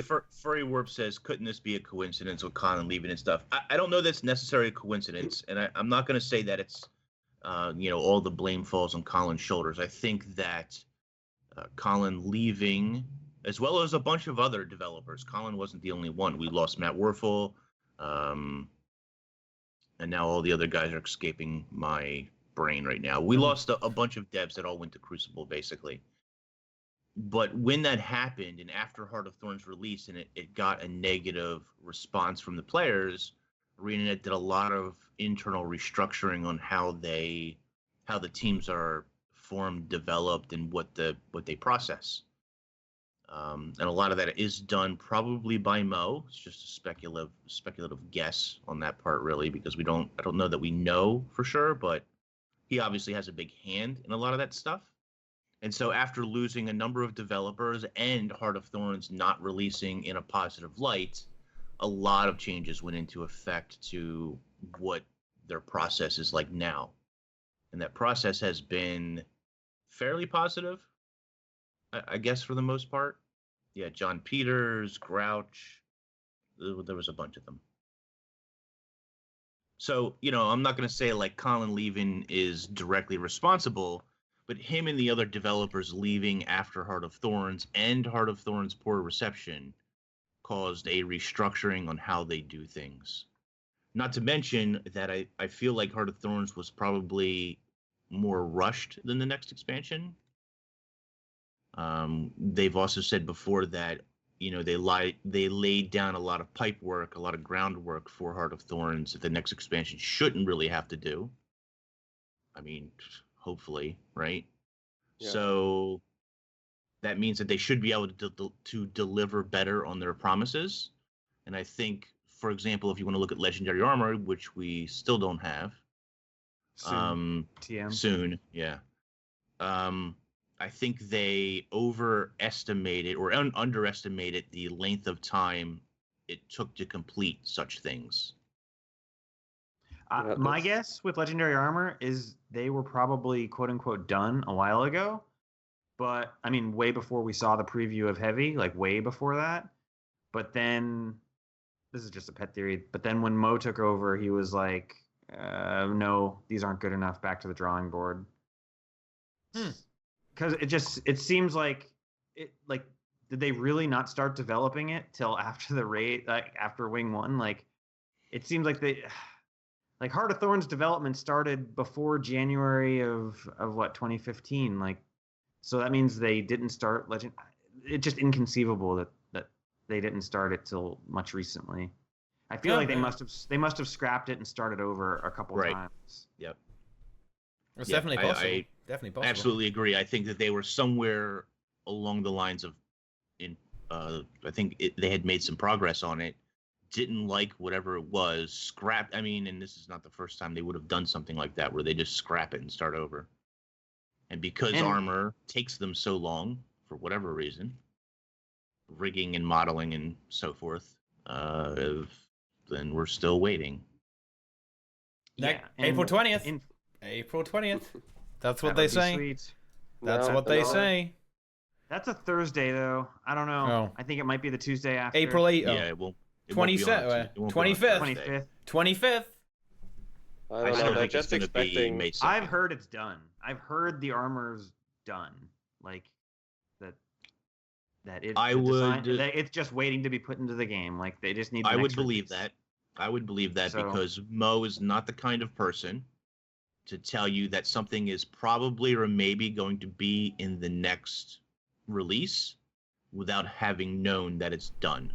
Yeah, I feel like just maybe won't do that. Yeah. I mean, he literally maybe won't for talk him about is the like game. guaranteed Yeah. for everyone else. Yeah. Right. I mean, totally he literally agree. won't I totally talk about agree. the game Unless it's until ready. after the content is released, so that he can do it AMA, because he is not gonna. It's just the type of person he is. He's not gonna talk about, you know, things that they might be working on or are working on until it's actually done, or until he's confident enough that it's done, which for him is a pretty high bar. Yeah. It seems like.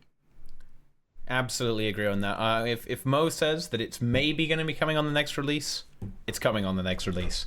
And that is, we are due one pretty soon. And there's no source on the 20th thing, guys. That's whispers, okay? Like, there's nothing official. It's whispers. So maybe it doesn't happen. Maybe it's earlier. Maybe it's the week before. What would that be? That would be like the 11th. Who knows? It could be the 11th. Not impossible. Kevin was what saying date did the last Living Story come out on? Oh, it was boy. like February what? 20. Wait, what's 7th? The 7th? Yeah, February the 7th. Yeah, not 27th, 7th. Yeah. The 18th would be 6 weeks. Or not 6 weeks. No, it would be 2 months. 2 months. Yeah. Yeah, that's about right. 2 months and that's a half. about right. Yeah. It would be 2.5 months. season 6 ends on May 1st. It'll be before then. Yeah, so it'll be before the next. Do you think it'll overlap? No, it'll be. But so if PvP season ends, like it's not going to be after that. Really? I wouldn't. I don't know. I think it'll be sooner than the end of PvP season. Could be. I don't know. Okay. I'm just I maybe it's wishful thinking, but I'm hoping that it's April. I am okay with any of those dates. Yeah, it's all good. You know what? But the sooner the better. if it is correct that it's done and it's just waiting for a release, I wouldn't be opposed to them just doing like a mini patch with just the fucking legendary armor, just to be like, here you go. You've waited long enough. The Living Story is not ready, but you waited long enough. Here you go. There's at least one more piece of the heart to complete. Yeah. What do you think that last piece for the heart is going to be? Probably like a Living Story piece. It's Really? either Living Story or on whatever the next Fractal revamp. Oh, yeah. Yeah, it's been a while, hasn't it? Yeah, it has been a while. If they have a new challenge mode. Oh, hell yeah. In the new Fractal. It'd be so damn good. That'll be awesome. Because people are like, oh, it should be in a raid, but some of the other parts of that collection were in Fractal. Fractal, yeah. Well, they were in open world. Yeah, some of them were in open world too. Like, so there's two. I see like two schools. So you could go like one, put it behind like something semi-challenging, like a challenge mode Fractal, or you just say, you know what, you guys have waited long enough. Go to some place in the open world and press F. Got it. What point would that be? When it's the last piece of the collection, I don't think it'll be. That would be funny. Exactly. Yeah, I don't know. I definitely could see the Fractal thing. Yeah, new Fractal would be I could great. see the Fractal thing being tied directly to a living world is possible, but it would feel a little strange to me just because they haven't done that before with it. And that does mean that then you have to buy that episode if you want to complete Legendary Armor. Yeah, maybe not in that direction. Yeah, Still. so Fractals. Fractals. Yeah. A new Fractal would be really hype, especially with the challenge mode as well. A really, really great piece of content there. With the Nightmare mode, Nightmare Fractal. It'll be great to have another one. Hey, that's more daily rewards to farm, right? Boom. Yeah, that's true. Yeah. Challenge as long as rewards, as long as it's Molten Furnace challenge mode and it's actually good and fun, that would just. That's a great Fractal fantastic. right there. Yeah. Please revamp. Yeah. I know they made a post. The dev, I can't remember his name, who one of the two Fractal guys said that they are working on a revamp. Oh. Someone was like, "Oh, you need to revamp Molten Furnace," and he said, "We want to, but there's another one we're working on first." Right. So I'm hoping that is what they come out with. And no, it wasn't Molten Furnace. It was someone said revamp Solid Ocean, and he said we want to, but there's another one we're working on first. And so the other one is Furnace. the other one is Molten Furnace. I mean, those are the two worst Fractals. Yeah. Sure. They said they were working on the new Fractal only. I'm fine with that too. Yeah, I mean that's great. Wow, I'd love to see another The Fractal. Fractal team has really gotten much better this past year. Yeah. They've done a much better job with fractals than probably since it was implemented in this past I think year. they dedicated resources to it that are permanent. That's not just like, Right. oh, like this group will do fractals and then move on to something else. Like these guys, like they just do fractals and that's their job, and it worked out. Yeah. Seems to have worked out really well. But didn't they also say that the Fractal team would look into dungeons a bit? I think they're in charge of like bug fixing dungeons for whatever that's Okay. worth. Has any of that, like, have any of the bugs that are like commonly known been fixed? Is RP2 doable nowadays? I don't think so. I haven't heard anything of it. Maybe I'm just haven't paid attention. The only bug in dungeons is that sometimes there are players in them, honestly. Yeah, that's the main issue with dungeons, honestly. Yeah, dungeons, refs, you know, they all have the same problem. Yeah. New patch notes fixed a bug. People actually played Revenant. That's yeah. It's a serious problem. Yeah. Nah, dungeons are alright. I just don't play them. But I know a lot of people do. I know a lot of people like dungeons. A lot of people have a lot of fun. Kind of a shame, dungeons. I would love to Believe play it or not, dungeons.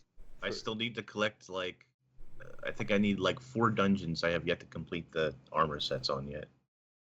Oh my god. PvP. There you go. That's the easy way to do it. Just grind it out, Yeah. Inks. But then you have to PvP, so But Inks, you don't even have to win. Pips even for losing, dude. yeah, it's true. Don't even have to win.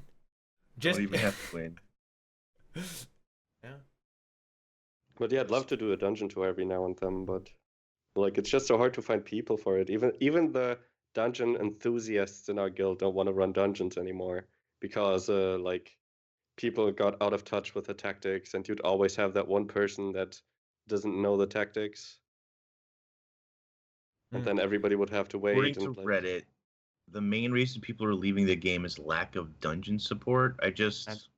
Purely, that's dumb. I know. I mean- agree. It's raids actually. You're wrong. But the people that are leaving the game is because of raids. Like I saw some great Reddit comments, like commenting on threads saying like, what a coincidence. They add raids to the game. Like people the game starts dying. Coincidence? Don't think so. Like yeah.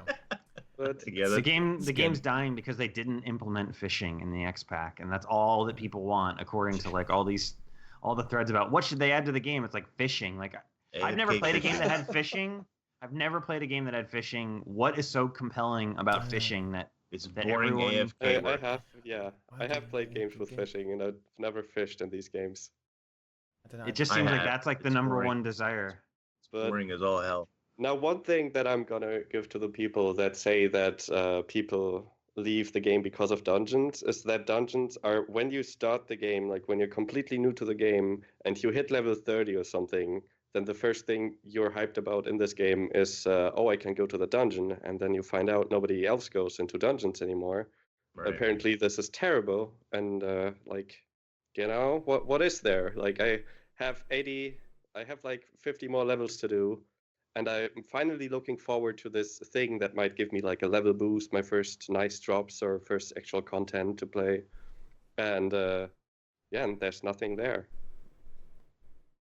See, the problem is, and this is like almost in every game mode, but people are so afraid to make their own group on the LFG, like terrified of it. Right. Like I guarantee you, I could log into a low level character on an alt account and put up an LFG for like AC story. Let's go, first time, anyone welcome, and people would join. It might take like 5 minutes, but it would fill. So, but the problem is I'd actually have to put that LFG up, and there's so many people that are just absolutely petrified of putting the LFG up themselves. That's weird. In fact, putting up the LFG is actually, guys, one of the best ways to avoid raiding elitism. No one's going to question you if you've got the squad, you know? Then you're the one who is the elitist. Then you can start kicking people. Exactly. You don't Yeah. even have to have legendary insights. You just No. ask other people. to Yeah, have them. ask them for insights. Like, Exactly. you set the group description to guys, ping 250 insights. You got 3 insights, okay? But they don't know that. Like, you're the leader. You do what you want, you know? Like, ping kill proof. Like, I want to see at least 3 minis from this Yeah. raid, guys. Like, otherwise you're not allowed in. You have nothing. You've never even done the boss before. And you It's so just, like, fucking ridiculous easy. what people ask for. It's like I've had groups, like I've been told of groups that asked you to come to the DPS column and show your rotation Oh my god. before you. Like, where do you think? What What the do you think fuck? actually? What will happen Who once does legendary that? armor is out? How much do you have to ping once legendary armor is out? Well, it will be ping insights or Just ping legendary the armor. or- Yeah, or ping the armor, yeah, right? ping the Or armor. show the armor. And Show the armor or legendary something. armor. Yeah, Like, it either one- is actually very unreasonable. Like to ask. Or they'll just go back to I don't like know. titles. It'll be like have Demon's Demise. Yeah. A lot of them, Something like yeah, a that. lot of them want kill proof. That's stupid. I don't know. Like these people I've are. seen some really it's funny retarded. LFGs though. Yeah. It's like I've had people kick me for not having the minis and for Oh not my having the God. kill proofs because I paid them The to my guild minis? hall. And I'm like, dude, I have like, I don't know, 500 legendary insights. What if the mini I'm- doesn't drop? Yeah, exactly. You're completely right. I mean, that's the point I'm making. It is not a smart thing. So That's stupid, happening. So arbitrary. But like, they would kick me for not showing them the minis. That's pretty funny. And That's it's actually yeah. sad. You've made me Oh, sad now, respect. Roca. I'm actually sad, dude. yeah. So was I. I mean, like, I mean, I think that's people- hilarious. they kick you for the most dumb reasons. Oh man.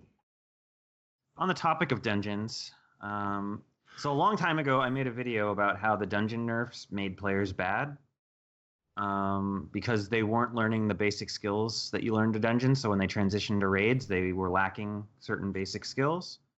And I kind of want to revamp that now and put out there that I think the DPS, having the DPS golem and DPS meters has reversed that trend.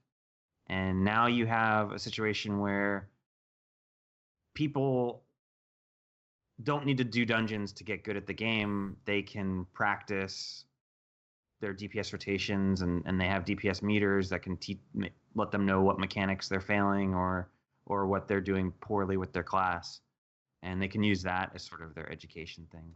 So I don't think dungeons are as necessary as they used to be. Especially also since Fractal, like CM100 exists, like that's definitely harder than any dungeon content. And stuff like Swamp Fractal as well, right? Like that's Yeah. It's a much more complicated boss than what you'll find in other places. Yeah, and it used to be that we were missing out. We did need something to teach people their class at the and Like the mid-tier but- stuff. yeah, and before DPS meters existed, like it wasn't exactly clear what was good, what was bad. Besides, like obviously you could tell there was a problem with the DPS in your group, but it wasn't entirely clear who it was or why it was, and I think that's somewhat mitigated it. And the people that aren't doing well can see it for themselves. Yeah. And you can call take it people upon out and themselves flame on. them now. It's good. You can do that wait, too. I just wait for Brobo to tell me. He lets me know immediately that I'm terrible, so it's fine. I And know. don't worry, Inks. He has to deal with that every day. Like whenever he's in QT raids, they're constantly saying he's trash. The poor It's like, guy, man. he just wants to let it out, dude. He just has to let it out. No. is my DPS Like, meter. damn. Like raid heroes, these the meters that kind of like plug into Arc and can parse all the mechanics of that. Damn, that shit's crazy. It's so good. It's so useful to see where things are going wrong, right? But talking about DPS meters, actually, one thing I think that is discussion worthy is that we have DPS meters at the time, right? But there are already DPS meters basically unusable because their devs stop playing the game. Like, what if we have 3 DPS meters right now, right? We have Arc, we have BGDM, and we have GW2 Helper. I think the BGDM guy stopped playing. He stopped, but Yeah, he but said he's going to continue updating it. Okay, he's Yeah. going to continue on the work. All right. Or at least because, at least fixing it, at least. because For the time Devil's being, Helper is a year from now, will he though? Yeah. Like Yeah, finds yeah. another For now. game Yeah, that yeah, interests yeah. him. So I mean, like you have devs stopping this, developing their tools, and I mean, is that something we can rely on? Is that something like can we say DPS meters are here now and they will forever be here because they just might not, like farm stuff, like he's basically inactive in Guild Wars 2 by now. He's actually considering if he will keep on working on his tool. What if the art guy decides to stop working on his tool, and suddenly we don't have a DPS meter anymore? I think it's fair to say that if the baton needs to be picked up by someone else, the torch needs to be picked up by someone else will take it, or someone will just take the source code and modify it, right? To a certain extent. If they're willing to give. Yeah. Yeah. And someone will be though, right? Like, I've been someone's confronted with this a bunch of times. I mean, the guy who developed GW2 Helper is in my guild, and like I hear like him telling me that it's actually like it's a shit ton of work that you have to do. Like you get a lot of crap from people. They like you don't, you know, you get the occasional good job. Like here, I sent you something as a thank you for the work you're doing, but like the overwhelming majority of the responses you get is like, dude, that aspect of your tool is absolute hell trash. Like, what the fuck? This still doesn't work. This is always bugged. And what's the matter with you? Yeah, and it like it frustrates you, right? And how much pressure can like ArenaNet expect? You know, people who aren't paid developers to put into a DPS tool, and just like, you know, don't they kind of have to do something at some point to keep DPS meters in the game?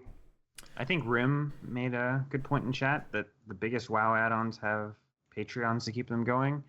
And I don't know like how much someone could get from a Patreon for Guild Wars 2, but like kick a dude $1 a month to keep developing them, especially if he has like tiers where he's like, all right, if we hit this tier, I can start working on these features. Like I think Yeah. Like, I don't know. I would consider doing that if I was one of those guys. Yeah. I always wondered about add-ons and tools out there where, like, let's take Twitch streamers, for example, the different bots that are out there. They always have like a support me button. I always wondered how many people kick them a couple of bucks or whatever to sort of, you know, pay for what they do. I mean, people do send that stuff, but then there's a lot of barriers for these devs too. Like you have to like redo a lot of stuff about your tool every little update. Right. I remember Helper had to do an update as well, and that means like every little update, and may it just be a few skins or something. They had to do an update to their tool, had to put work into their tool to, you know, bring that out again. It just feels like there's not a lot of, you know. Yeah. It's to me, it is frankly obvious by now that the DPS tools have been helpful to the game, and not, you know, as everybody was kind of expecting, you know, turned us all into elitists who hate each other. I mean, you would say that, wouldn't you? Because you are an elitist. Oh, I do. I don't hate people. I don't know. I consider myself rather helpful to new raiders, but I mean, we've just talked about how much of a good impact DPS meters have on the game. Yeah. I completely agree. I think they're very good. They're very good for people who want to get good. DPS meters great, especially stuff like Raid Heroes, where you can really break down the entire encounter, see what went wrong. And what a fantastic tool, guys. Like proper pauses. I have never experienced and I've made my fair share of experiences with the Raid LFG. I've never been kicked for not connecting to a server or not using ARC or something. Oh yeah, hasn't happened to me. I've never even seen LFGs asking for DPS meters even. Like, no, I've never seen a meter an LFG that says you need BGDM, otherwise you can't join. Like I don't think that happens. Like, correct me if I'm wrong, Twitch chat, but that just doesn't seem to happen. So when is the point where ArenaNet says we're gonna help these developers? You know, like maybe give them some heads ups or something. Like this update is gonna be like this. Be in contact with them. At least take out the barriers that they have with developing DPS tools. You know, at least take away some of the unnecessary work they have to do. They don't have to, you know, install a DPS meter. They don't have to, you know, employ like 10 new people to make a support something, you know. But just like take a bit away from the work that these guys have to do. Make it a bit easier to develop them. And that would be great. I'm not sure if it's likely though. Because I'm very afraid of the day where like every DPS meter dev, you know, stops the game. And we have that one update that brings out 2 new Blackline skins, but suddenly all the DPS The meter's meters don't broken. work. Yeah. Yeah. Oh god. I'm very afraid of that day. Well. And maybe I'm overjudging the situation, but I mean, of the 3 meters that exist, I've heard of 2 of them basically leaving the game or like considering you have 2 meters where it's doubtful whether there will always be updates. Right. But I mean, wait. You can you get Arc is open source, right? Yeah. No, I don't think so. Which one is?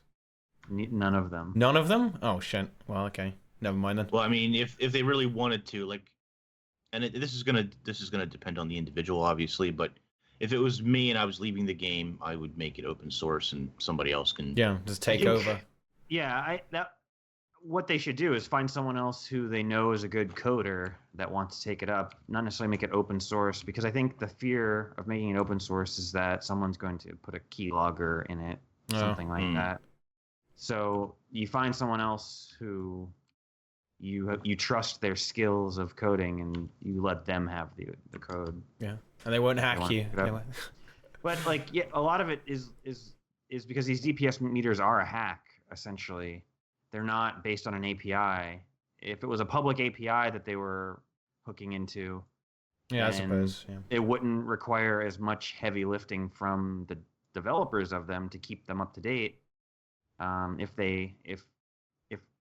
they're breaking into the game rather than going through an open door, and that's where the difficulty comes in.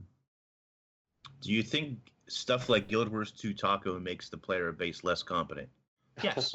Yes. I do. I'm not even going to read the rest of it. Yes. Truly do. Yeah.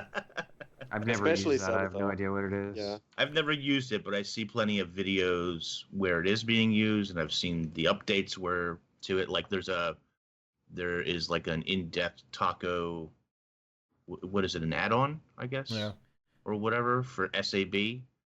Tribulation, where it shows you all the pitfalls, the traps, the paths you're supposed to take. And where's the fun in that? You know, like what the fuck? Seriously, where is the fun in that? Though, right, being but honest, the argument is that it's not that different from having 2 monitors or paging between. Like, look at Dolphy's guide. Look at this. Look at Dolphy's guide. Look at, you know what I mean, going back and forth to do tribulation mode. Taco just overlays it, and you just run it and do it. And Hamato is saying that.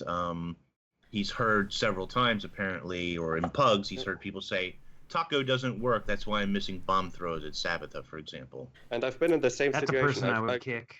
Yeah, get good. Stop being bad. I've been in exactly the same situation multiple times already, where people said that. Or like, I would join a group, and the normal shot caller would say, I can't do the shot calls today. I can't call this boss today because my Taco doesn't work. Oh. By the way, Hamato's talking about SAB. I brought up SAB. Hamato's talking about bomb throws and raid mechanics that it apparently calls out to you or something. I just want Sabbatha. He's talking about Sabbatha. I'm talking about SAB and the overlay and whatever. I just want a custom DPS meter or a custom thing that all it does is tell you who ate the orb at Sarah, the red orb, and have it. But have it hooked in so that it played on everyone's screen, so everyone could see, like, so and so just detonated an orb, and like, that would be just shame the whole raid. Shame. Like that's the one mechanic that infuriates me to no end. Like that one mechanic is all. That's all I need the add-on to do. Nah, you need the black goo on Demos. Step in the black. Yes. That is it is such a great mechanic because it is just stepped in the goo. It is the noob filter. Like Demos is the noob filter, guys. Like seriously, it's not even the noob filter. It's the paying attention filter, guys. And I hate that mechanic, but I also love it at the same time. I have a weird relationship with Demos, guys. Okay. Demos has a lot of mechanics that test patience. Like just kite hands for more than 1 hour and see. Oh god, no, horrible. Sorry, horrible. Guys. I need to issue a public apology for Plenix. He has probably kited on Demos on more than almost anyone in the game at this point, like literally running around in circles, auto-attacking the ground with staff on Elementalist. I feel bad for the guy. You all owe him. We do. gold or We something. really do. That must have been hell. He's probably done it for. I don't even know how long. Like probably over 24 hours at this point. Like 24, 30 hours of just pure running around in circles, auto attacking the ground. And you know how angry people get after 1 hour of demos when you fail as a kiter? Oh like- God, there's nothing worse than the Yeah. kiter failing. Yeah, that is the literal worst. Everybody hates you. It's Matter it's of so seconds. infuriating. Yeah. Forget when all the kiter mistakes fails. that everybody else Yeah, made. just blame one. Yeah. It's easy just to No blame matter one how good person. you were. Yeah. But I mean, it's like the easier someone's job, the more disappointing it is when they fuck it up. Like if someone's job was to like I don't even know what like lick stamps and like if they fuck that up, it's just so disappointing. Oh, man, my stamp fell off. What the fuck are you doing? Yeah. Yeah, like That's a great What a point. job. I love it. Wow. You know, they have a tool for that. You don't have to lick them. Yeah. yeah, they have like the little bottles with the sponge on the end. Like This is better. some people's jobs get replaced by robots, other people's get replaced by a water bottle. I mean, that's just the modern economy. Wow. Yeah, it's just like Lexu said. It's like a kicker in the NFL. Like Yeah. when he fucks up, everyone hates Right, him. yeah, Disgrace. yeah. Can't Yes, lick stamps. Forget Tacos stop the rest working. of the team that didn't play very well the entire game. It's the kicker's fault that he missed one field goal. Yeah, or in soccer when it's overtime when they're doing like the shootout and the goalie like lets it in. It's like, come on. Thank you for giving us EU people an example of what he's talking about. Yeah, yeah. Well, I think Rim makes a good point here. Though, like making the add-ons too extensive is definitely like a really bad thing. I think to a certain extent they actually had they had this problem in World of Warcraft where you can mod the game to a much more significant level that you can in Guild Wars 2. And they recently kind of wrecked a lot of the add-ons by changing what's actually publicly available to the player, right? Because it was getting too much. Like the add-ons were carrying people too hard, so they kept having to make the encounters like more and more complicated to actually keep up with the add-ons. Like the game was balanced around deadly boss mods, right? Like that's stupid, and we don't want that to happen in Guild Wars 2, and it looks like it isn't going to. Slint just said it would be nice if you could change the UI. Yeah, I mean, up Guild that. Wars 1 you can change your UI, not Guild Wars 2. Right? Yeah, you could. Guild Wars 1 had it. I don't understand why it's certain thing. Like, why can't the skill bar be at the top of the screen? Like, it doesn't make that much sense why that isn't modular. I mean, other than resizing, I really wouldn't change the setup, but I know a lot of people would. Oh yeah. Yeah, I used to play on a setup where, like, if you look at some really, really old videos of mine, then you can see the old setup I was playing on, and my skill bar took up like a third of my screen. I'd put the boss health bar right above my skill bar. That's what I mean. That's what you did in Guild Wars 1. Really, you would make your skill, like everything you needed to see would be compacted into like one little area. So yeah, I would put the boss bar right above my skill bar. It's possible in the future, though. Well, who knows what the future holds? Maybe Probably not that, maybe but- Chrono. Yeah, probably not. Yeah, it's probably not. It's unlikely to happen, but we can dream, guys. We can dream. There's always dreams. There are always dreams. Well, actually, maybe we can go back to the topic that we started with. Druid, there's one thing I wanted to say about Grace of the Lands, especially, and Druid gameplay, which is, kind of relating to like thinking about giving the buff to a different class, and that is that Grace of the Lands is not just a flat up buff. You don't just press a button and you give somebody Grace of the Lands for all times, right? It's a major gameplay aspect of the class, right? Like, you can be a good druid and you can, like, on every weapon swap on a Connie druid, you have a Grace of the Lands available. Like, you go into CA for the perfect amount of time, you give that perfect amount. It's very heavily reliant on the gameplay of the player, how much of that you're gonna get. And like, how are you gonna apply that to other classes? How are you gonna give a class a buff like that is You spawn the So- tablet, you move it where it needs to go, Yeah. and you press 9, and then everyone has Grace of the Land. Well, it's But Or that even would be better, so yeah. sad. I mean, the druid, it's so extremely much a part of the gameplay of that class. It's like it's the defining factor of playing around with your quick draw and your celestial avatar to get the perfect amount of grades of the lands out. It's such a major factor about how you play that class. Yeah, it's a really big trouble. How are you going to apply that to a different class? How are Everyone you without who passes through the tablet It's gets it's too late though, right? Because pretty much everything else is pretty very passive, no? That would completely destroy Druid. It's like, because you have to be a decent player and at least a lot of these bosses in order to, get a good Grace of the Lands uptime. It's more than just pressing. Didn't they make it easier for you to maintain your Grace of the Land uptime? Sorry? Yeah, not make it necessarily. easier? I mean, you still need at least one skilled Druid. I don't know. Like, when you play in like pugs, even with 2 Druids, you still get like average of like 3. Yeah, if you need 2 Druids that are both kind of competent, and the 10-man change made it so now that these 2 kind of have to communicate. Like, you kind of have to do delayed rotations in order to not just overwrite each other. You kind of have to be smart and work together. It's a team effort, guys. Yeah, it's a team effort. Yeah. So do you think that there should be design changes to stuff like banners and the spirits then? Because if you really consider like how insanely good spirits are, right? You plonk them down, like boom, that's it. Yes. They're given their buffs, maybe boons, etc. Frost Spirit is, in my opinion, kind of OP because like you pop it, you throw it out there once, and it's a 7% DPS increase. Let that number sink for a second. For an Ellie, how much is that? That's a huge amount of DPS that you get for just putting a spirit at a place, and you have no gameplay involved at all. I miss the days when they used to follow you around. I never experienced those days.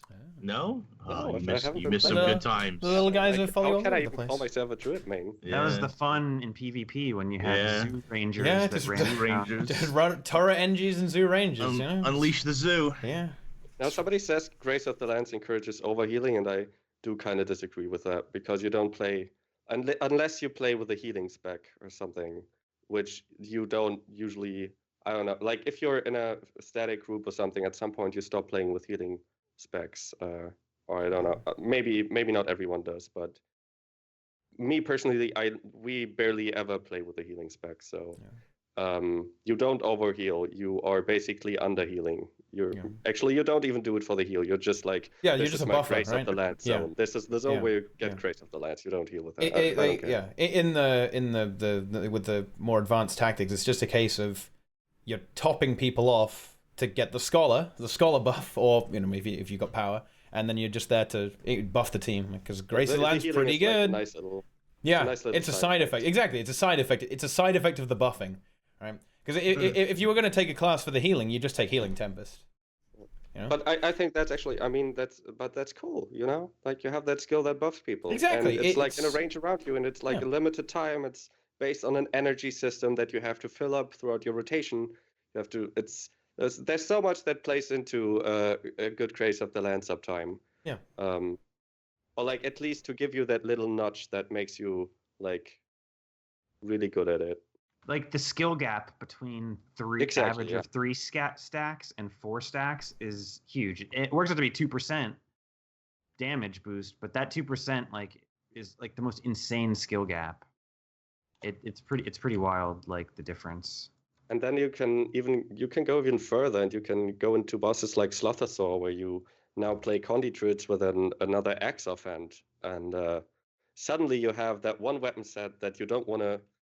Like suddenly your quick draws are way different. Like it's not that clear anymore what to quick draw, and you actually have to keep certain cooldowns in mind, and so it's like there's a huge skill aspect to it, a huge gameplay aspect. And how are you ever gonna transfer that to a different class without cheesing the shit out of it? Like like why would I need to learn to play Druid decently if my Revenant can just put down his tablet? It's one of the problems with the Revenant is that its skills are pretty passive. Like most of its skills are passive.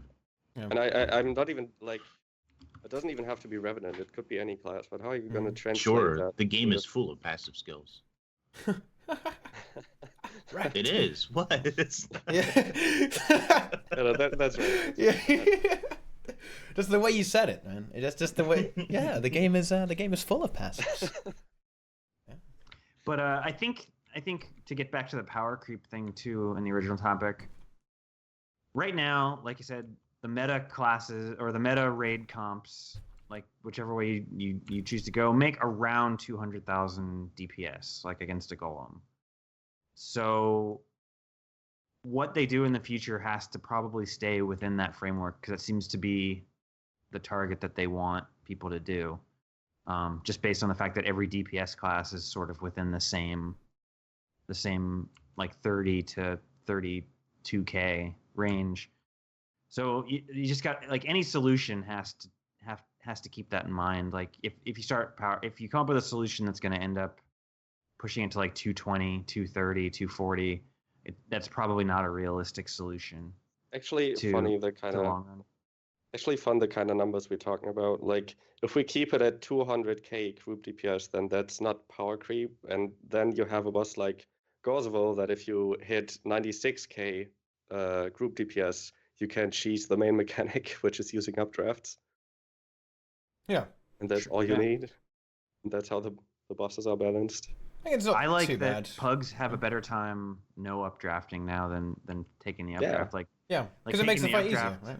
Makes it a lot easier. Yeah. It's funny that became like the meta for Pugs. Less mechanics, less problems. Like if you forced them to take the updrafts, they would actually do way, way worse. Because they'd have to suddenly deal with things like the orbs and moving to the wall. Just think it's funny that the power creep is estimated 200k, and they're basically bringing out bosses, that require half of that to skip mechanics.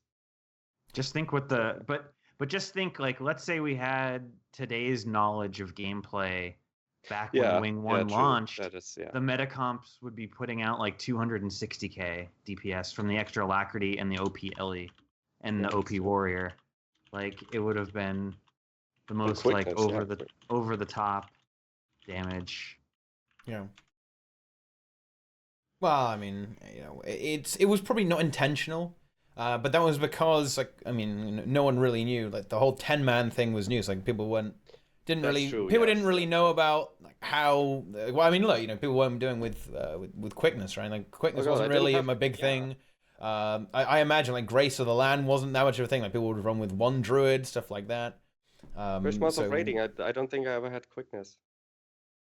Yeah, exactly. Like quickness, like you had the time warp quickness, but then until that Signet of Inspiration build came out, like some time passed.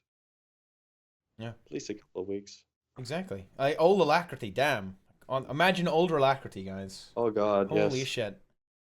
I know that Bill Guardian record used to be like considered unbreakable for a while or something. Or people used to tell me it's really hard to beat the record because that's on old Alacrity and they use old Condy warriors. Oh, but as strategies evolve and people get better at the game, like even though Ellie got bopped, people still did it faster, right? Like it still got quicker because people just got better. They did better strategies and just timed it up. And then all you got to do is grind Frost Spirit RNG. Am I right, boys? That's what people do. Or use Night Sigils. If you want to do Warrior DPS rotation, you just got to get a Night Sigil going. Oh, that's absolutely true. Yeah, absolutely. And then you're going to be doing sick DPS all day. Okay. The meme. That's done, Teapot. Yeah, yeah. There you go. I think that's about it, huh? So it's the end of tea time, guys. We're running away now. Already there? Oh no. I think we got to run away. Like we got the fear condition. Can't play. It's like on Sloth when you didn't get a stun break. Okay. Did you read what they did to fear in Wing 4? Did you see the whole thing with the reds and how they like duplicated the fear debuff and put it on reds, but then they noticed because they wanted reds to run away from you when you get close to them, so they like had that huge effort of like taking reds that would run away from you and like putting fear on them, but then you'd have reds that have a fear bar over them. Like they'd have the little symbol thing, and then they like had to duplicate the fear buff. They had to duplicate the red. They had to remove the icon from that fear buff, and they put that huge Well, that's why amount they of couldn't work. fix bugs because they were No, busy dude, working on the rat AI. Yeah. So that rats Yeah. would run away from you, and it would look nice. Wow. I didn't even know that was a thing. Huh. Yeah, Huh. I don't know where they wrote it, but I'm sure I read it somewhere. Maybe, or I think I even saw it on one of the Wooden Potatoes videos. I think Wow. about Wing 4. I think he mentioned it. I think that's Yeah, where. they talked about it on one of those Developer Friday streams that Yeah. used to have really good information. It's like now. so. That's where your development time goes. Into rat simulation. Oh. That really is. that really is quite something. I have If they to had say. never pointed that out, I would have played the game for years and never noticed that they. Yeah. Huh. Like, I would have done that raid wing and never noticed the rats even moving. Like it wouldn't even have occurred to me. That's why they Wow. pointed it out to you. Yeah, just to Yeah. show it off. Look at all this work. Look at all this work we did. Yeah, look at all these Innovation. rats. Yeah, these People this, say we aren't working on our yeah, game. Working on rats. Working on We rat know AI. nothing. Yeah. We're working on ambient creatures. Damn it. Realistic ambient rats. That's good. That's right. Maybe that's why people were so pissed off that raids aren't accessible and they're really hard because they don't get to experience the rats. The rat immersion. Yeah, the rat immersion in the game. And with all that aside, we gotta say thank you to our wonderful guest today. You can see two things. We got a kind of a hockey stick going on up there, but it's actually an arrow. I don't even know. And we have Roca as well. So North Korean soldier. North Korean soldier. He's pissed. Yeah, he's angry. He's defending their country he's from Samsung. Yeah. Beautiful. Well, yeah, seeing as you're a newbie, Roca, who are you?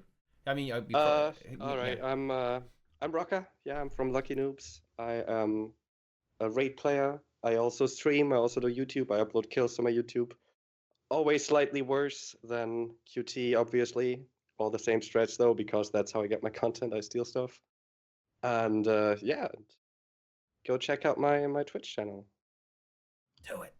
There you go. And Baron, guys, very And if you follow his thing, you get face cam. Absolutely, like 40 more followers, very so you important must follow. notice. I think only 48 followers. I think. Guys, if you aren't followed Roca right now, click the link that the bot posted. Get over there and follow. At 500 followerenos, get the face reveal. We're gonna see that beautiful face. Yeah, there is absolutely no reason not to do that. I completely agree. And then let's move up a little bit. Nike, explain to us, why are you a North Korean soldier today? I'm not sure. It just kind of appealed to me. But I have a social eating stream. You can check that out. It's fun to eat a nice meal on stream with everyone. They seem to enjoy that. But if you want, I also make YouTube videos that are designed to trigger retarded comments. Yeah. And I do a good job of that. So I'm a victim. yeah. I want intelligent, well-informed comments. But I mean, every now and then the World v. World community post and the Guild Wars 1 Speed Clear community chooses to post on your videos and you can't control it. But that happens. Oh, don't you know there are loads of builds for Guild Wars 1? Like a guy listed all of them. Yeah, you change one skill and it's an entirely new build. Perfect. It's so much variety. Oh boy. All right, and the steadfast. Well, it used to be an octopus, not an octopus anymore. It's MMO Inks. That's right. Listen, guys, we need to get infantile mode permanently added to raids. Make sure you let ArenaNet know how you feel. Go and hit their Twitter up at Guild Wars 2 and say hashtag raid story matters. Let's go. We need to make this happen. We need to add infantile clouds to raids. It's important. We need this. Yeah, I'm gonna tweet that. Yeah. There you go. Do it. Right now. There you go. Inks' what's the channel hashtag? also being linked. Get in there. YouTube.com/MMOinks. Inks will return to streaming as well, won't you? Easy. By the way, sorry for speaking out of turn, but I'm seeing you also linked our guild homepage. That's obviously something Of course. every German raider should visit that page. We have awesome guides out there. Exactly. Just for Germans. Yeah, they're exclusively German because Okay. we have a lot of people that are very bad at English, and it would be too much work for just me to translate all of that. But very, very detailed, more detailed boss descriptions than you're gonna find on any other homepage. Oh. Wow. Yes. Wow. Oh. I claim that. Wow. That is the truth. Well, there you go. Check it out. They may be noobs, but fortunately, So, they make up yeah. for it in But being we're very extremely lucky. lucky. Okay. We put that Yeah. luck into our homepage. That I Yeah. think I put more work into that homepage than into my own channel. Wow. So, Wow. Feels Wow. good. and a lot of other very competent players have done the same. Yeah. So definitely worth checking out. Beautiful. Well, how There you about go. that? There you Go go. get your German fill and Yeah. learn German. I mean, most of Guild Wars 2 are all Germans anyway, so at least on EU. Probably not on There's NA. a lot of Germans. Yeah. And then finally, it's me. I'm still here, guys. I'm always here, except when I'm not, because that doesn't make any sense. But yeah, follow the stream. You've enjoyed this wholesome tea time, and then go subscribe as well. Give me that money, okay? I'll do a face reveal if I get enough subscribers, okay? I'm the same as Roca. I subscribe to Teapot. You can do it as well. Yes, exactly. It works. It's very easy. It's just a click of a button. Yeah, it is. I mean, would you agree that it's made you a better player? Like honestly, like the Lucky Yes, Noobs yeah, the Lucky yeah. Noobs homepage Just- would be garbage if you wanted. Yes, yeah. Sub, right? We would never have been seen on Reddit if it wasn't for that sub. Exactly. If you need any more like reason to do it than that, then I don't know, like you're a lost cause, dude. Oh yeah, and then go on YouTube as well and watch all the other tea times. Get the emotes, subscribe, follow me on Twitter as well. We're catching up with Inks. I'm gonna take him down. I'm gonna have the most Twitter followers. Okay. On tea Yeah, I time. mean, I'm stuck. I keep yo-yoing between like 89 and 95. What can I say? People don't like my tweets. Yeah. Because you're It's too fine, toxic, it's fine. Inks. You're too toxic. It's fine. But yeah. I'm okay with that. That is it. Follow all these people. The bot will link everyone's info once more. Click all the links. Go, follow, subscribe, watch, enjoy, and we'll see you guys later, okay? Farewell, my friends. We're out.